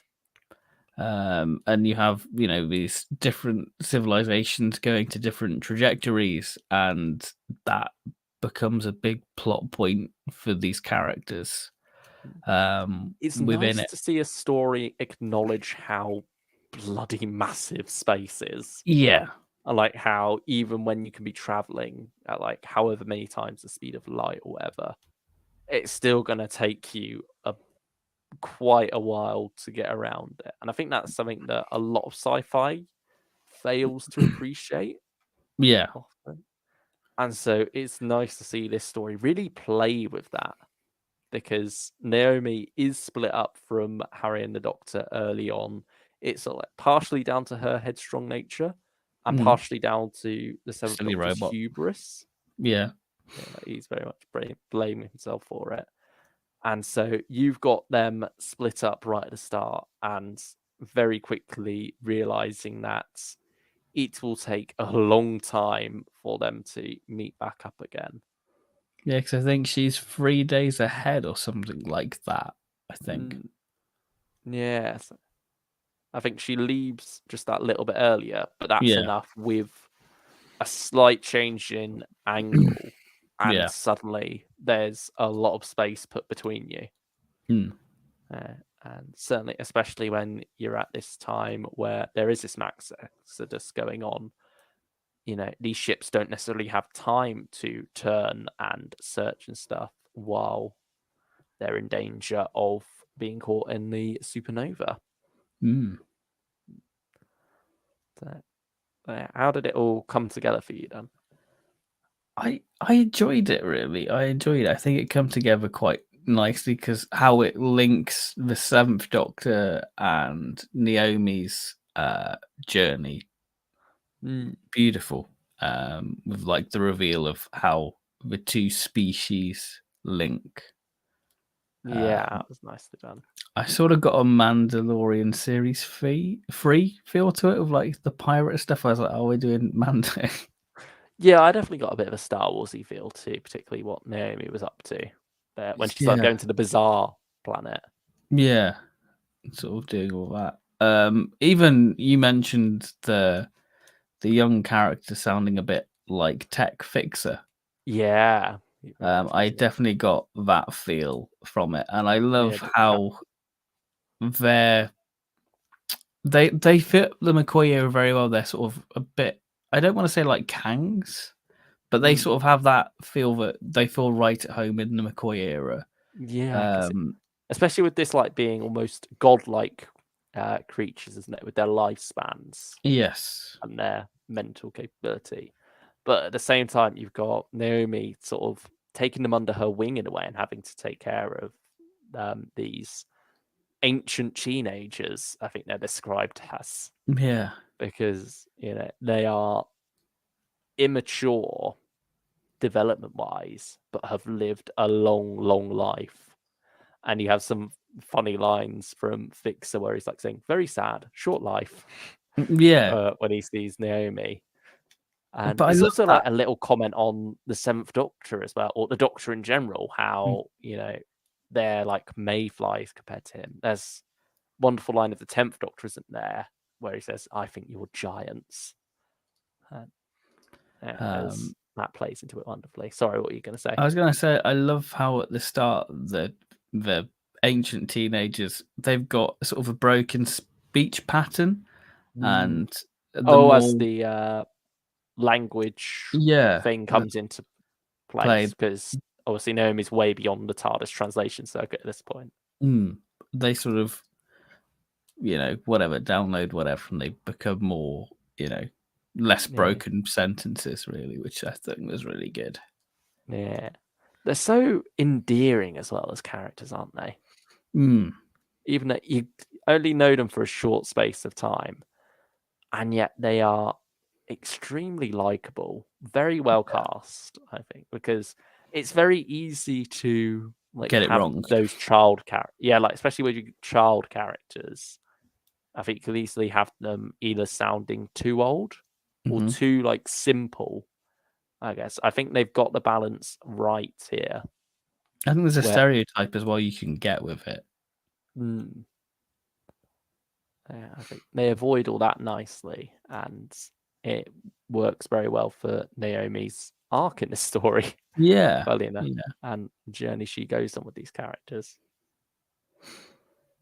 McCoy gets some good stuff in part 2. Goes a bit Delgado in the desperation. Yeah, this is very much the Doctor that. and Harry pushing their limits a bit, isn't it? And Yeah. Harry sort of seeing how far the Doctor maybe would go. Yes. Which is it's something that you don't really see so much in the classic series. Mm. It's more of that new series approach of the Doctor's duty of care to his companions. Yes. You see that with the 10th Doctor and Rose in particular. You see it 12th with Doctor. 12th Doctor and Clara. It's certainly probably the highlight of it. This doesn't quite go as far as Hellbent, Mm-hmm. but it's certainly similarly questionable. And I think, when it comes to it being the 7th Doctor, that's when it's made all the more interesting because he is slightly more morally ambiguous as a Doctor. I think that's what I've missed from Seventh Doctor Adventures, really. I sort of missed that side because I think that's what I think of when I think of the Seventh Doctor. Really. But I think it's not cruelty for the sake of it. Yeah. At the same and I think this is There's motive. not him necessarily at his manipulative. He's not got a master plan in place. This is him caught off guard and desperately trying to gain control. Yes. And perhaps making some bad decisions on the way to that. Yeah. Yeah, I think it leaves you in a position where you think, how are they getting out of this? This seems hopeless. Mm. It makes you feel that vast gap in space. But at the same time, while I say this works very well as a three-parter, I think I could have easily taken more of this one, actually. I reckon I could have done another episode. Yeah, I think it has the legs there, but it doesn't feel like it's been cut short at the same time. Yeah, I feel like you could just get an episode of just Naomi. Yeah, because like I said, those characters are very endearing. You could just have a whole series of them running about together in their spaceship. Yeah, you could. Yeah, going from situation to situation. Little joyriders. Jackie Green says, I don't buy many Big Finish 7th Doctor releases, but I brought this one and really enjoyed the first story. Haven't listened to the second one yet. I do like the 7th Doctor with Harry and Naomi. Yeah, definitely worth getting around to Naomi's arc. It's a very good story. I think 9 out of 10 from me. Okay, all right. Yeah, okay. How about you? I'll stick with an 8. I think it's solid. Yeah. I think, it's a very good box set overall. One of my favourites of this year. I think it probably would have been on my top 5. Yeah. I don't know what I would have taken off that list. I don't know. It was a very hard list to put together this year, wasn't it? Yeah. We may revisit in September, actually, to see if anything's changed. Certainly, it was nice having a 7th Doctor release stand out that much, though. Yeah, it feels like a long time coming, really. Yeah. Because even when I've enjoyed Scream of the Daleks and Bad Day in Tinseltown, you can't justify putting a whole set on a top 5 or whatever. Yeah. Because that's not the main meat. Yeah. Whereas, like with something like Paradox of the Daleks, what lies inside, rather. Yeah. That box set you can get away with rating highly just on the strength of Paradox of the Daleks alone, because that's the main meat. That's the big 2-hour story. It is also put together with what's the other story called? Dalby Spook? Yeah, the Dalby Spook, that's it. It's put together with a very good 1-hour story as well, thankfully. But that story could be the worst 8th Doctor story ever, and I'd still highly recommend that box set on the strength of Paradox of the Daleks. You just get a nice little bonus there, which happens to be very good also. But yeah, back to 7th Doctor. Chef's kiss. It's just it's the wind's blowing in the right direction at the moment for the last days. Yeah, November's looking like it's going to be a good month. Yeah, you've also got 8th Doctor again, Audacity, which I think is my most exciting release, I would say, for the year. I don't even over Intelligence for War. Eddie Robson, I can go either way. I'd say. I like Eddie Robson as a writer, but I've not heard him do long form storytelling. That's where my only concern how is. it does there. Yeah. But Yeah, I mean, what are your hopes for The Last Day then? Because we've had some hints at what could be happening. It seems it's involving every companion Hmm. the Seventh Doctor's ever had. I mean, I do wonder if that will include Chris and Roz as well. I imagine Benny will be squeezed in Yeah, Betty will be. there. Yeah. But yeah, certainly Ace, Mel, Rain, probably not. Because I think rights Depends. wise, Yeah, depends how Andrew Andrew Cartmel got a bit Cartmel is. funny with them after they used her without permission in Dominion. Mm. Uh, I wonder if we'll get a call back to Dark Universe with it. Because that very much seemed like it was setting up a Last Day storyline, didn't Literally, where it ended, it was literally this is the final day of McCoy, really, because he was pretty much off to get the urn, I would say. it? Yeah, it's certainly set towards the end of his lifetime. And certainly he's come out of that story with something in his back pocket, hasn't he? Yeah. To use for a rainy day. So that felt like it was very much setting up something. I'm hoping for Brig Bambera for The Last Day. I I'd hope we like do get her in some Seventh Doctor box set. I don't know whether I Yeah. necessarily want her in The Last Day, but yeah, I definitely want her with Seven at some point. I also want her to get more box sets of her own. Where are we on Brave New World Big Finish? Yeah. I I hope don't it's know. Doctor. I don't know if they'll go down like the big universe's ending route for it, or just be this quiet. I guess because if it's 2 box sets, it's got to be this big interconnected Yeah. thing. But I feel like a death of a family feels quite Seventh Doctor Last Day. But I don't know. I don't know. I'm excited for it because it feels like a thing what we've been teased for a long time. It's something we've been wanting, I guess, ever since the last adventure. Yeah, I suppose so. People have often been asking, can we get the same for McCoy, even though he's sort of got his regeneration one? I don't know if it's something I've ever been all that interested in, but I've not been against either. I just really like TV movie McCoy, to be honest. I wonder if it's going to be that though, or if it's going to be like The Last Adventure, where it's stories across his timeline, especially since we know he's getting all the companions together. Is that going to be him meeting them later in life, or is he putting them all on a chessboard ready to play the final game? The last thing he's got to do before he pops off. I don't necessarily know if I like the idea of the Doctor knowing that that's going to be his last day. Because it certainly doesn't seem like that in the TV movie. And also, it's a very common news series. Oh dear, text fallen again. There we go. That's a bad batch spoiler right there. Needed the dramatic music to play alongside that. Yeah. Oh, is his goggles gone? No. Still got the goggles. That's all that's left of him. Yeah.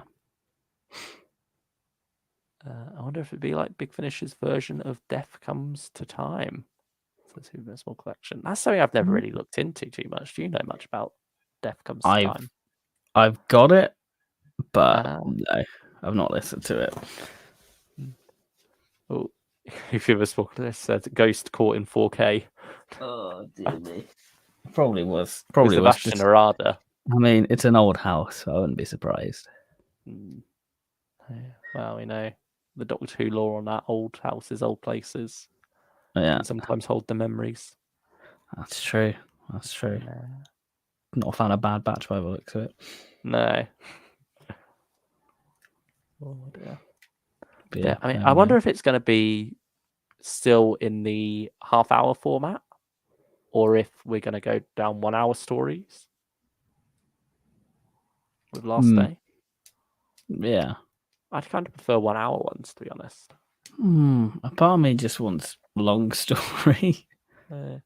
Yeah, are they going to take the approach of 40, where it's a 4-parter, a 2-parter, and then a 6-parter to wrap it up? Could you imagine a 6-parter? Yeah, I would like a McCoy 6-parter somewhere. There we go.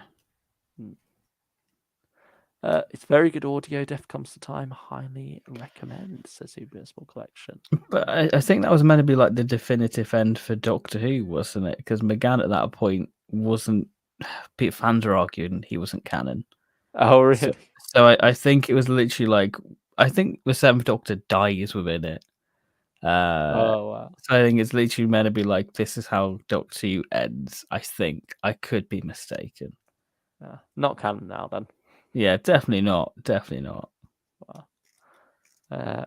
Stylish One is back. Welcome back, Stylish One. Welcome back. I think you had a question earlier, actually. Where are we? If you could only have one collection set for each new series Doctor, which series would you pick for each, taking into account not only the stories but also the extras? I mean, Ninth Doctor, that's a tough one. Yeah, I think that's the hardest one, isn't it? Really. Yeah, but we'll do 10th Doctor first instead. Yeah. I mean, yeah, got to be series 4.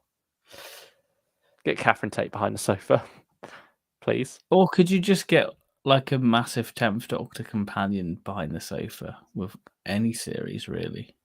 Yeah, true.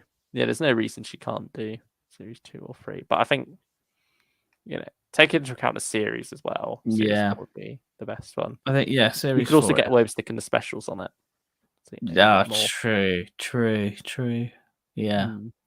But I think, series 3 would be interesting because I think there's a lot of stuff that hasn't been said about that. What about 11th Doctor? Oh, Stylish One says, for example, Series 6 is my least favourite 11th Doctor series, but the deleted scenes behind the scenes could all be great compared to Series 5. No. I think I'd still go Series 5, because I think that also works very well as an overall series. Yeah. So that would be nice to have completed there. I mean, Series 7 would be interesting because obviously you've got the anniversary stuff. Mm. And I think there's a lot to be said about that time in terms of behind the scenes to get the answers to that. But I mean, I suppose Series 5 is quite well documented already because that was the last time we had Doctor Who Confidential, isn't it? No, Series 6 was the last. Oh, Series 6 did have Confidential as well. Yeah. Oh.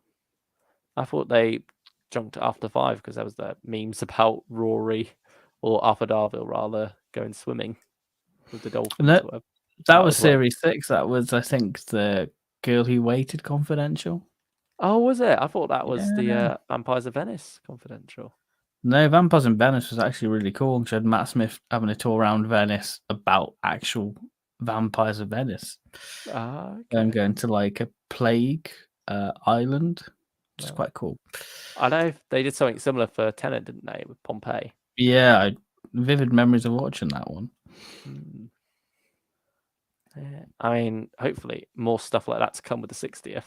Yeah, hopefully. I feel like they're hinting at Doctor Who Unleashed because they're posting a lot of confidential stuff. Yeah, I'll draw on the YouTube channel. There's a lot of confidential, particularly for the Tennant era. Tennant exposure, Tennant fatigue. It'd be gone by freaking November. Just enjoy it.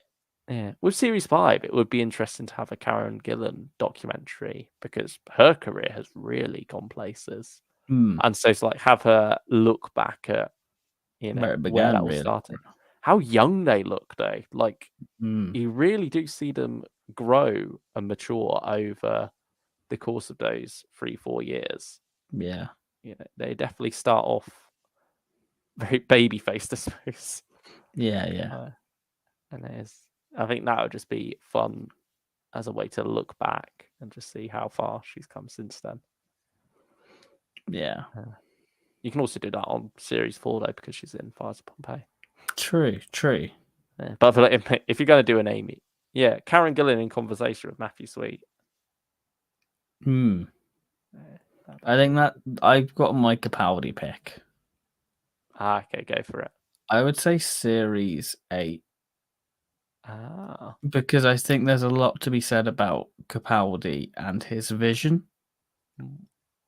We can hear about him punching Gareth Roberts on the jaw. Yeah, I think allegedly. There's no proof that actually happened. I like to think that. So, I just think Series 8 is such an interesting because it's coming off the 50th, I think there's a lot to be said about that. But then again, Series 10, I don't know. That hasn't been covered behind the scenes that much. No, it hasn't really. So I think Hmm. did Doctor Who the fan show wind down a bit around then? That was the last year of it, but I would hardly say the fan show was a confidential Oh level. no, not really. But I think they had what was it, Doctor Who Extra or something they called it, didn't they? At one point. Yeah, but they were. I think by that point it was literally 5 minutes long. Yeah, they'd really given up a bit. But yeah, I think that'd be interesting to really look back on Series 10. I'd say Series 10 would be my pick.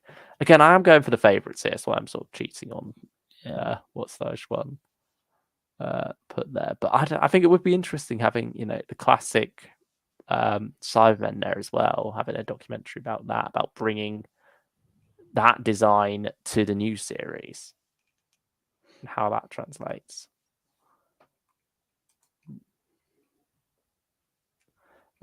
I love alternate versions of Night Terrors and Curse of the Black Spot. Also, behind the scenes documentaries about class and how the caretaker was meant to be a backdoor pilot, but wasn't. Oh, I didn't know that.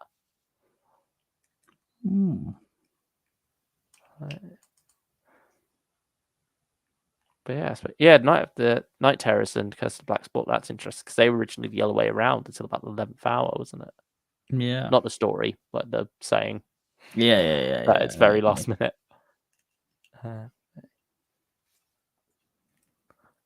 Because I think there was a like this tease of it being Ganger Amy in Night Terrors, isn't there? But that was obviously cut because it wouldn't make sense continuity wise now being in series 6B. Yeah, I can see that being interesting. I mean, yeah, things like that, like updated versions of episodes. But yeah, Series 8, you can get the full version of Robots of Sherwood. Yeah, Robot of Sherwood at last. That'd be good. An actual deleted scenes that we've not actually had in the UK. Yeah, it's like leaked in the from the black and white, isn't it? Like the early screener footage, I believe, is how we've seen that. Yeah. And then Jodie, I would say. The Doctor even says all back together in the flesh. They never removed it. Well, I can't say I've watched Night Terrors since it went out.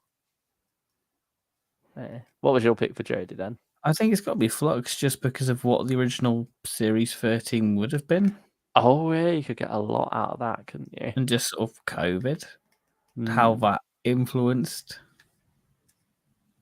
Yeah, everything. I think that'd be quite interesting. Knowing all those behind the scenes. And then you can get like the missing Series 13.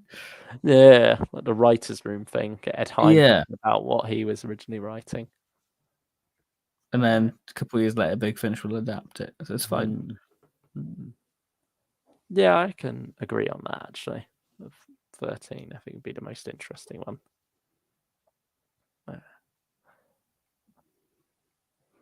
I think as well doing like a Doctor's Last series, you can do like a retrospect of the era.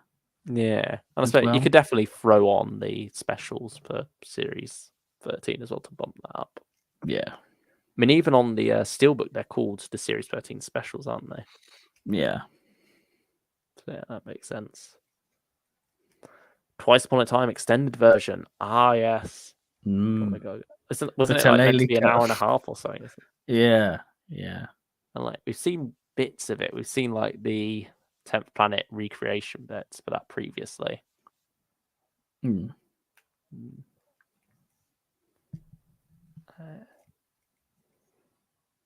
mean, there's lots of exciting opportunities there if the collection does delve into the new series.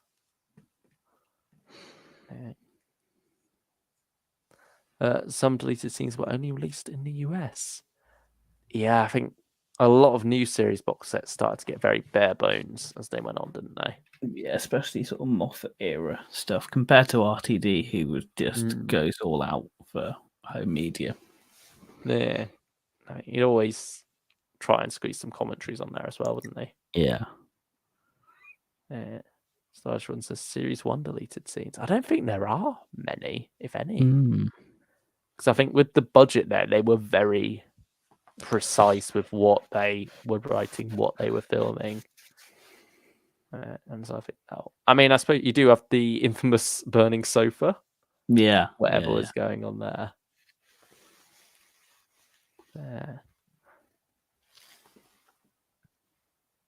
Mine would be series 1. I want that alternate ending. Did they record an alternate ending?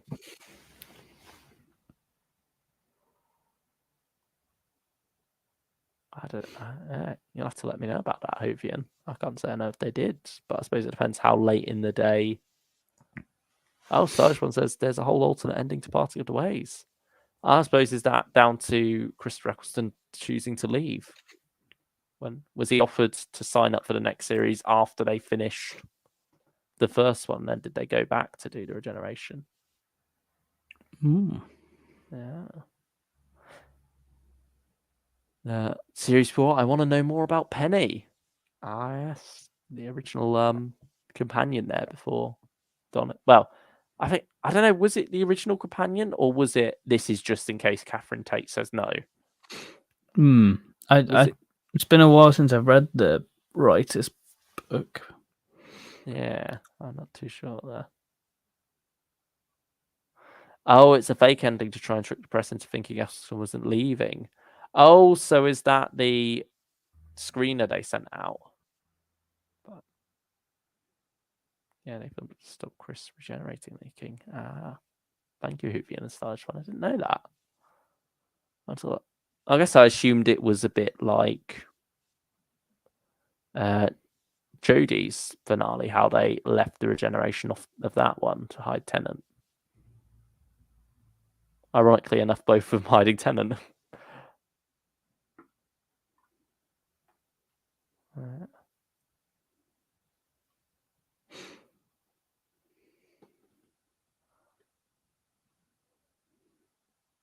Whovian was more collectible, so there's season 13 for the OG. Season 13.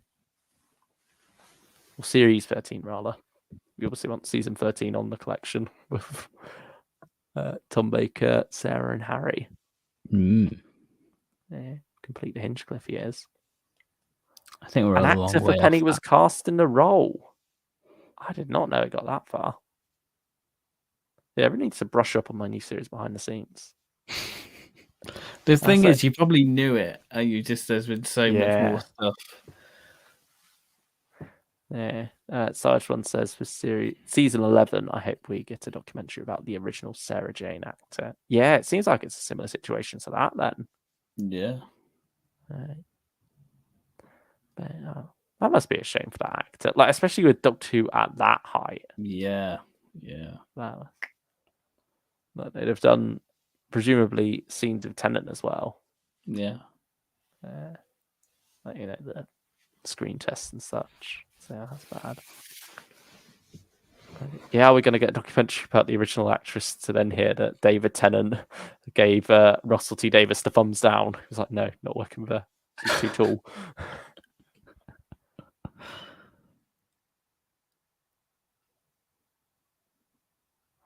Thoughts on the series 1 to 4 remasters, which were announced with that big US box set?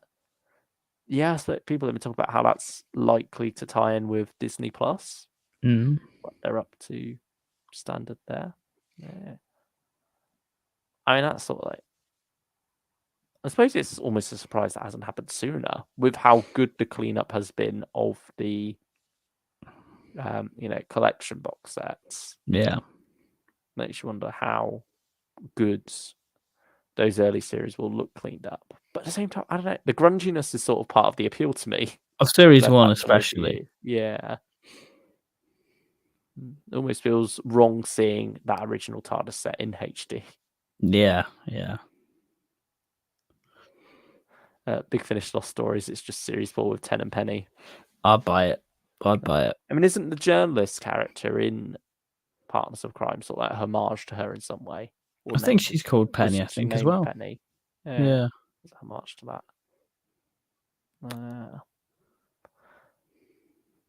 that. Those remasters should have correct director credited on Voyage of the Damned. The credit is wrong. Did they spell the name wrong, or did they just get the entire wrong director for that one?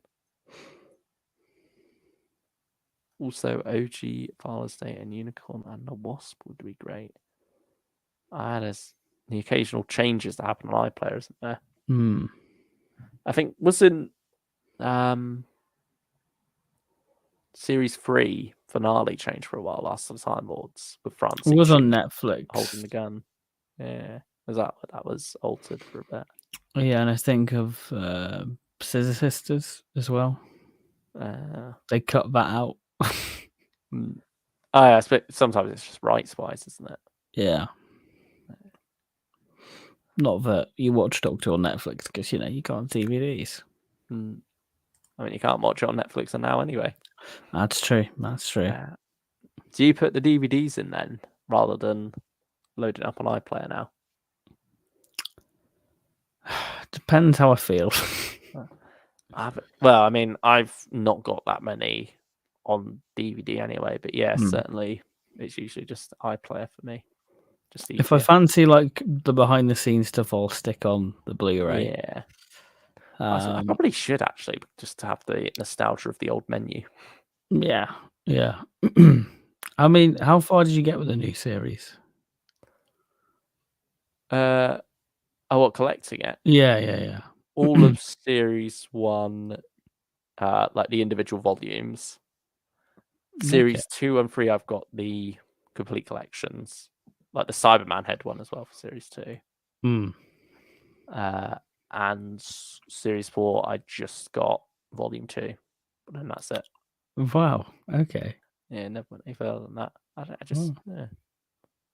It's always going to be there on iPlayer, I suppose, is the mentality. And I never really, like before they were all on iPlayer, I never really had the urge to go back and watch much New Who. I guess because they're always on BBC Three as well. I guess as well at that point. So yeah, for me, it was just like the classics that I was interested in having physically, because they aren't necessarily available as easily. They're now on BritBox, of course, but be on iPlayer soon. Yeah, I think Russell is championing that, isn't he? Yeah, getting it all up there. Will we stop watching the collection sets? Just go. I don't know.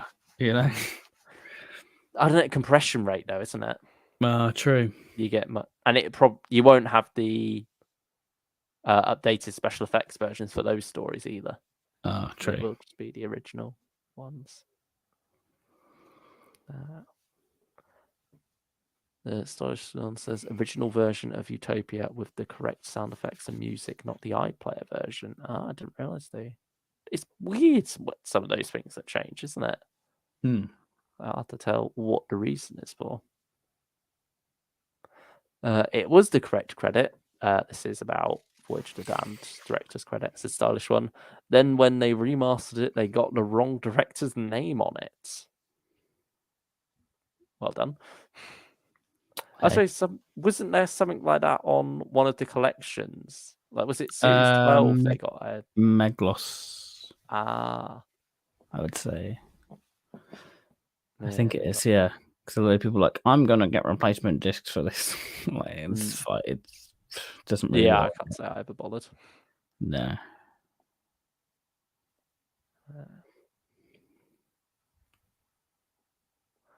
Also, correct version of Doomsday without the added sound effects for Steelbook would be great. Yeah, it's weird when they go make changes like that. Did you see that one of the links that they posted for the Doomsday multimedia project they've got going on, instead of heading for the homepage of that, heads for the Doomsday episode guide on the Doctor Who website? No. Yeah, that was a bit of a funny era. Yeah, Doomsday's going down like a lead balloon, isn't it? Have you picked up any of it? No. I can't say I'm gonna bother. I don't plan on it either. I realise it's not my thing. If it's your thing, knock yourself out. Enjoy it. Yeah.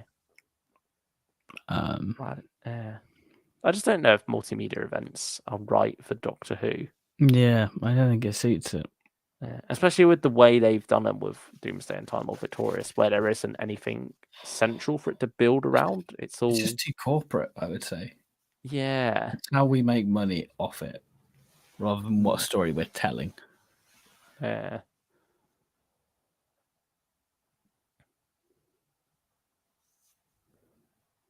The version of New Earth Netflix had when they were a DVD service, which had scenes of Texas Chainsaw Massacre in it. Oh yeah, I heard about that. That's rather unfortunate. Like the last place you want. Well, maybe not the last place you want things like that to turn up, but certainly not a great one.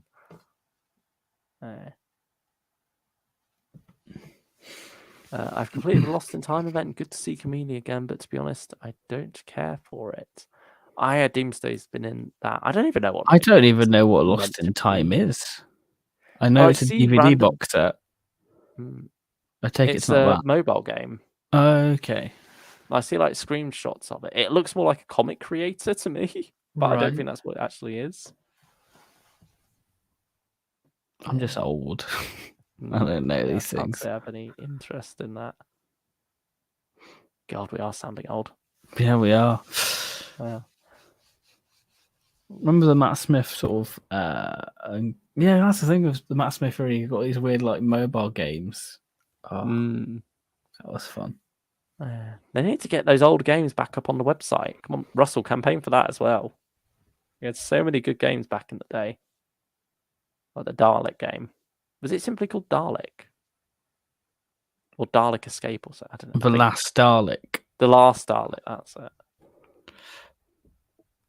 The Doomsday one's another great one. Like we had Dalek Breakout. Comic yeah. Make was fun. They've got the adventure games very peak. Oh, I've got a laptop with it still on. I'm happy with that. I'm never gonna uninstall it. Yeah. I mean that's pretty much lost media now, technically, isn't it? Yeah. No way to get that. Bring back the Trailer Maker. The Trailer Maker. Good times there. That was good, man. That was good. That was like the old website, wasn't it? Oh, and then you had like the spaceship racing game where you sort of had different spaceships from the Who universe and you sort of race them. Like with Slovene, one Jadoon. I think Dalek was one TARDIS. Oh, yeah, like the weird TARDIS Vortex one where to get like the green hexagonals, didn't you? And like the further you got, the different time periods you were at. Yeah, that sounds about right. Yeah, it's amazing. All these games, they sort of immersed you more in the world of Doctor Who, didn't they? So it's like you had the K9 one where he was like retroactively worked into Rose and Aliens in London. And Dr. Dance and stuff, yeah. See, that was the great thing when it was like a rainy day in primary school. Everyone went on the lap, like computers. It was Dalek Game or K9. Yeah.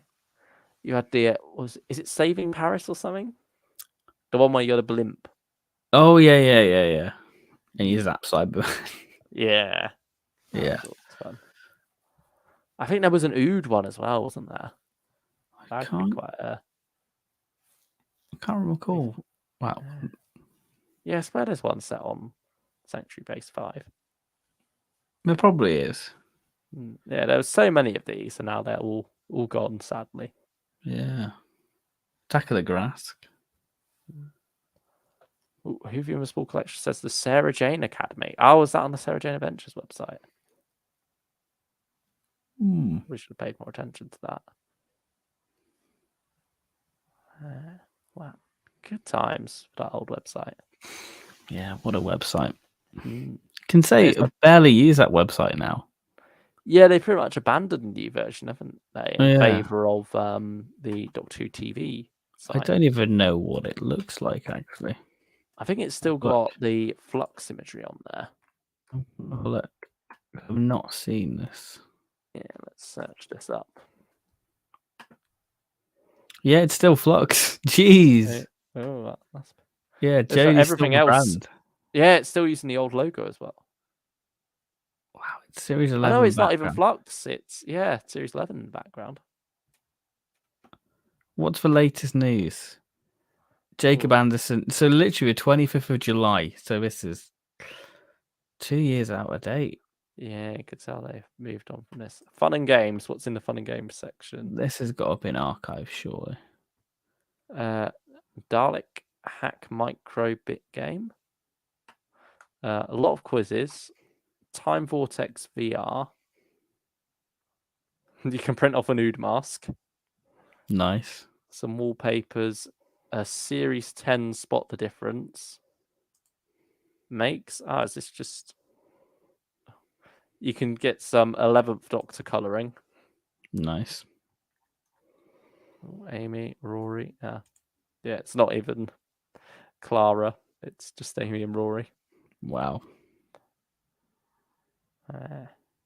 Yeah, they've definitely moved on from this side, haven't they? Yeah, definitely have.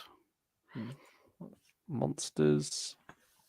The latest monster they had a databank entry on is the Reconnaissance Dalek.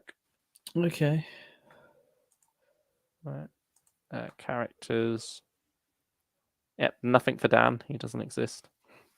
He's not even a plasterer. No. Certainly not from Liverpool. Certainly not. Yeah, I think they gave up on the episode galleries as well. Like, there's no clips or anything. It's just like, the synopsis for the latest stories and then the link to iPlayer to watch them. Yeah, it's a shame to see how much this went downhill. Yeah. It's like an awkward PNG for the Doctor Who logo as well, because like it's got an outline to it, like slightly darker at the top of the page. Oh, I thought they did Capaldi erasure in like the character section. Yeah, probably should be sharing this actually rather than... No, that's not right. Yeah. Rather than just describing it for people. You've selected audio navigation. Yeah. Whether you like it or not. Yeah, there you go. That's the website. Yeah. Yeah, like you can see how there's sort of like an outline to that for some reason. So yeah, there's your latest clips. Such the official trailer for Series 11. Well, that's not how that's worked into it.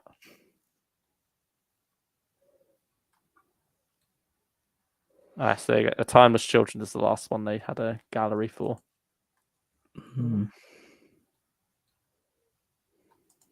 Wow. There you go. That's the website. Rest in peace to the old website, I suppose. Yeah. Well, imagine it's only there for like the back end stuff of iPlayer now. Yeah, I imagine but it's so. just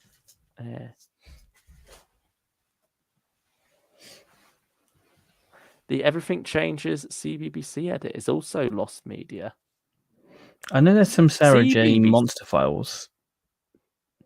That's meant to be lost media now, I think. The Mr. Smith files, wasn't it, or something like that? Oh, yeah. But also, yeah, as Whovian with Small Collections very rightly says here, rewind that bit. CBBC edit. Did they actually show an episode of Torchwood on CBBC? So I can imagine they had like a version. Whovian to promote Series 3 and not confuse children edit of Everything Changes was made for CBBC and broadcast once.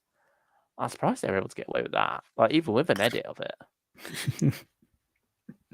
Must have been a very heavy edit.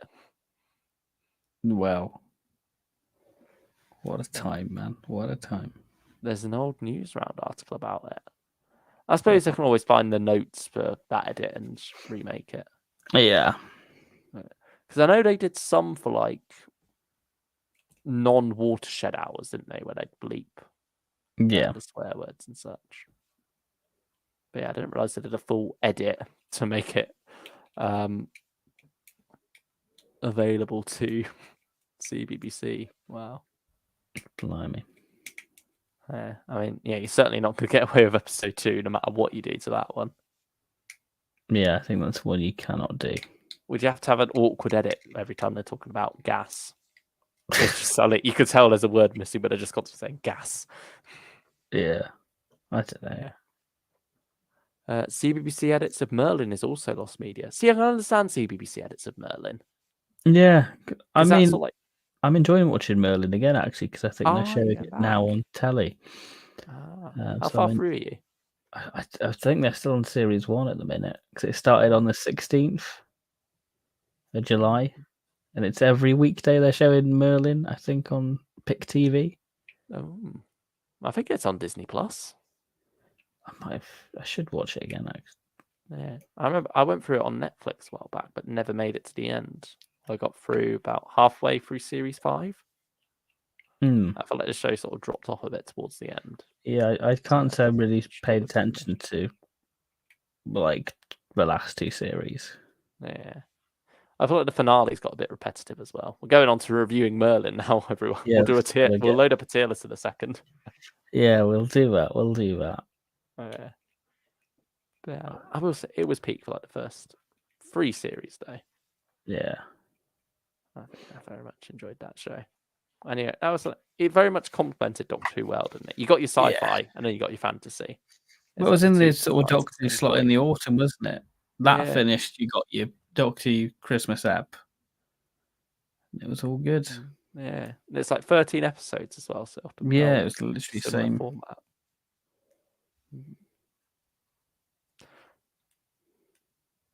Is that Merlin coming back happening? Was it cancelled? They were working on another series a few years ago.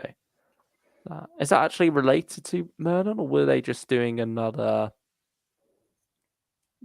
adaptation of the Arthurian legends? So I imagine there's quite a few of those in development anyway. But yeah, I think... Yeah, I can't say I heard anything about that. But it did end very definitively. I don't think you could carry on Merlin. Not without it being a very different show. Yeah. I never got into Merlin. Robin Hood was more my thing, and that's great and enjoyable. Was Robin Hood sort of like an attempt to capture that same lightning in a bottle as Merlin? No, Robin Hood was in 2006. It was in the same slot Merlin was in. But I think that only went on 2 series, didn't it? Yeah, and then Merlin was 2008. I see. And then you had, I think, Atlantis tried to replicate it. Oh, yeah, that's the one I'm thinking of. Yeah. I think that failed, didn't it? But that only got 1 series. I think that got 2 in the end. But I don't know. Oh, it was coming back, same cast and everything, same for Life on Mars, but that was cancelled. Yeah, Life on Mars, I heard. Life on Mars, sorry. Yeah, I heard that was getting a comeback, but then got cancelled.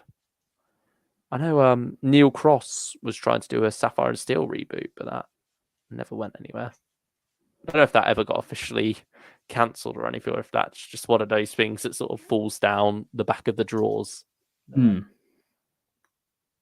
Atlantis had 2, but ended on a cliffhanger. So it'd go a bit better. Yeah, I suppose before we dive down too much of a rabbit hole and veer off of Doctor Who completely, shall we wrap things up here? Yeah, we say good night and thank you for joining. Smash like if you haven't already, and we'll be back covering something in the future. We're not deliberately keeping things vague. We don't know yet. We don't know what we're doing. Interesting times are ahead. We'll have to sit down and discuss our plans for what's coming. Yeah. Certainly, Stephen is involved in some of them, though. He will be back on the channel sometime soon for another live stream, or 2 or 3 or 4. Who knows? Or just or a whole season. Yeah. Or a couple of whole seasons. You've not heard the last of him, and you've not heard the last of us either. Thank you for another great stream. Thank you for sticking with us for this one. Great stream, really enjoyed it. Glad to hear that, Jackie. Thank you, Jackie. Thank you for being here. Thank you to all the lurkers as well. Thank you, Hoover, the Small Collection, and everyone else who's been in the chat. We appreciate it. We'll see you again. Yeah. Whenever that is. So take care, and we'll see you around. Bye-bye. Good night, everyone.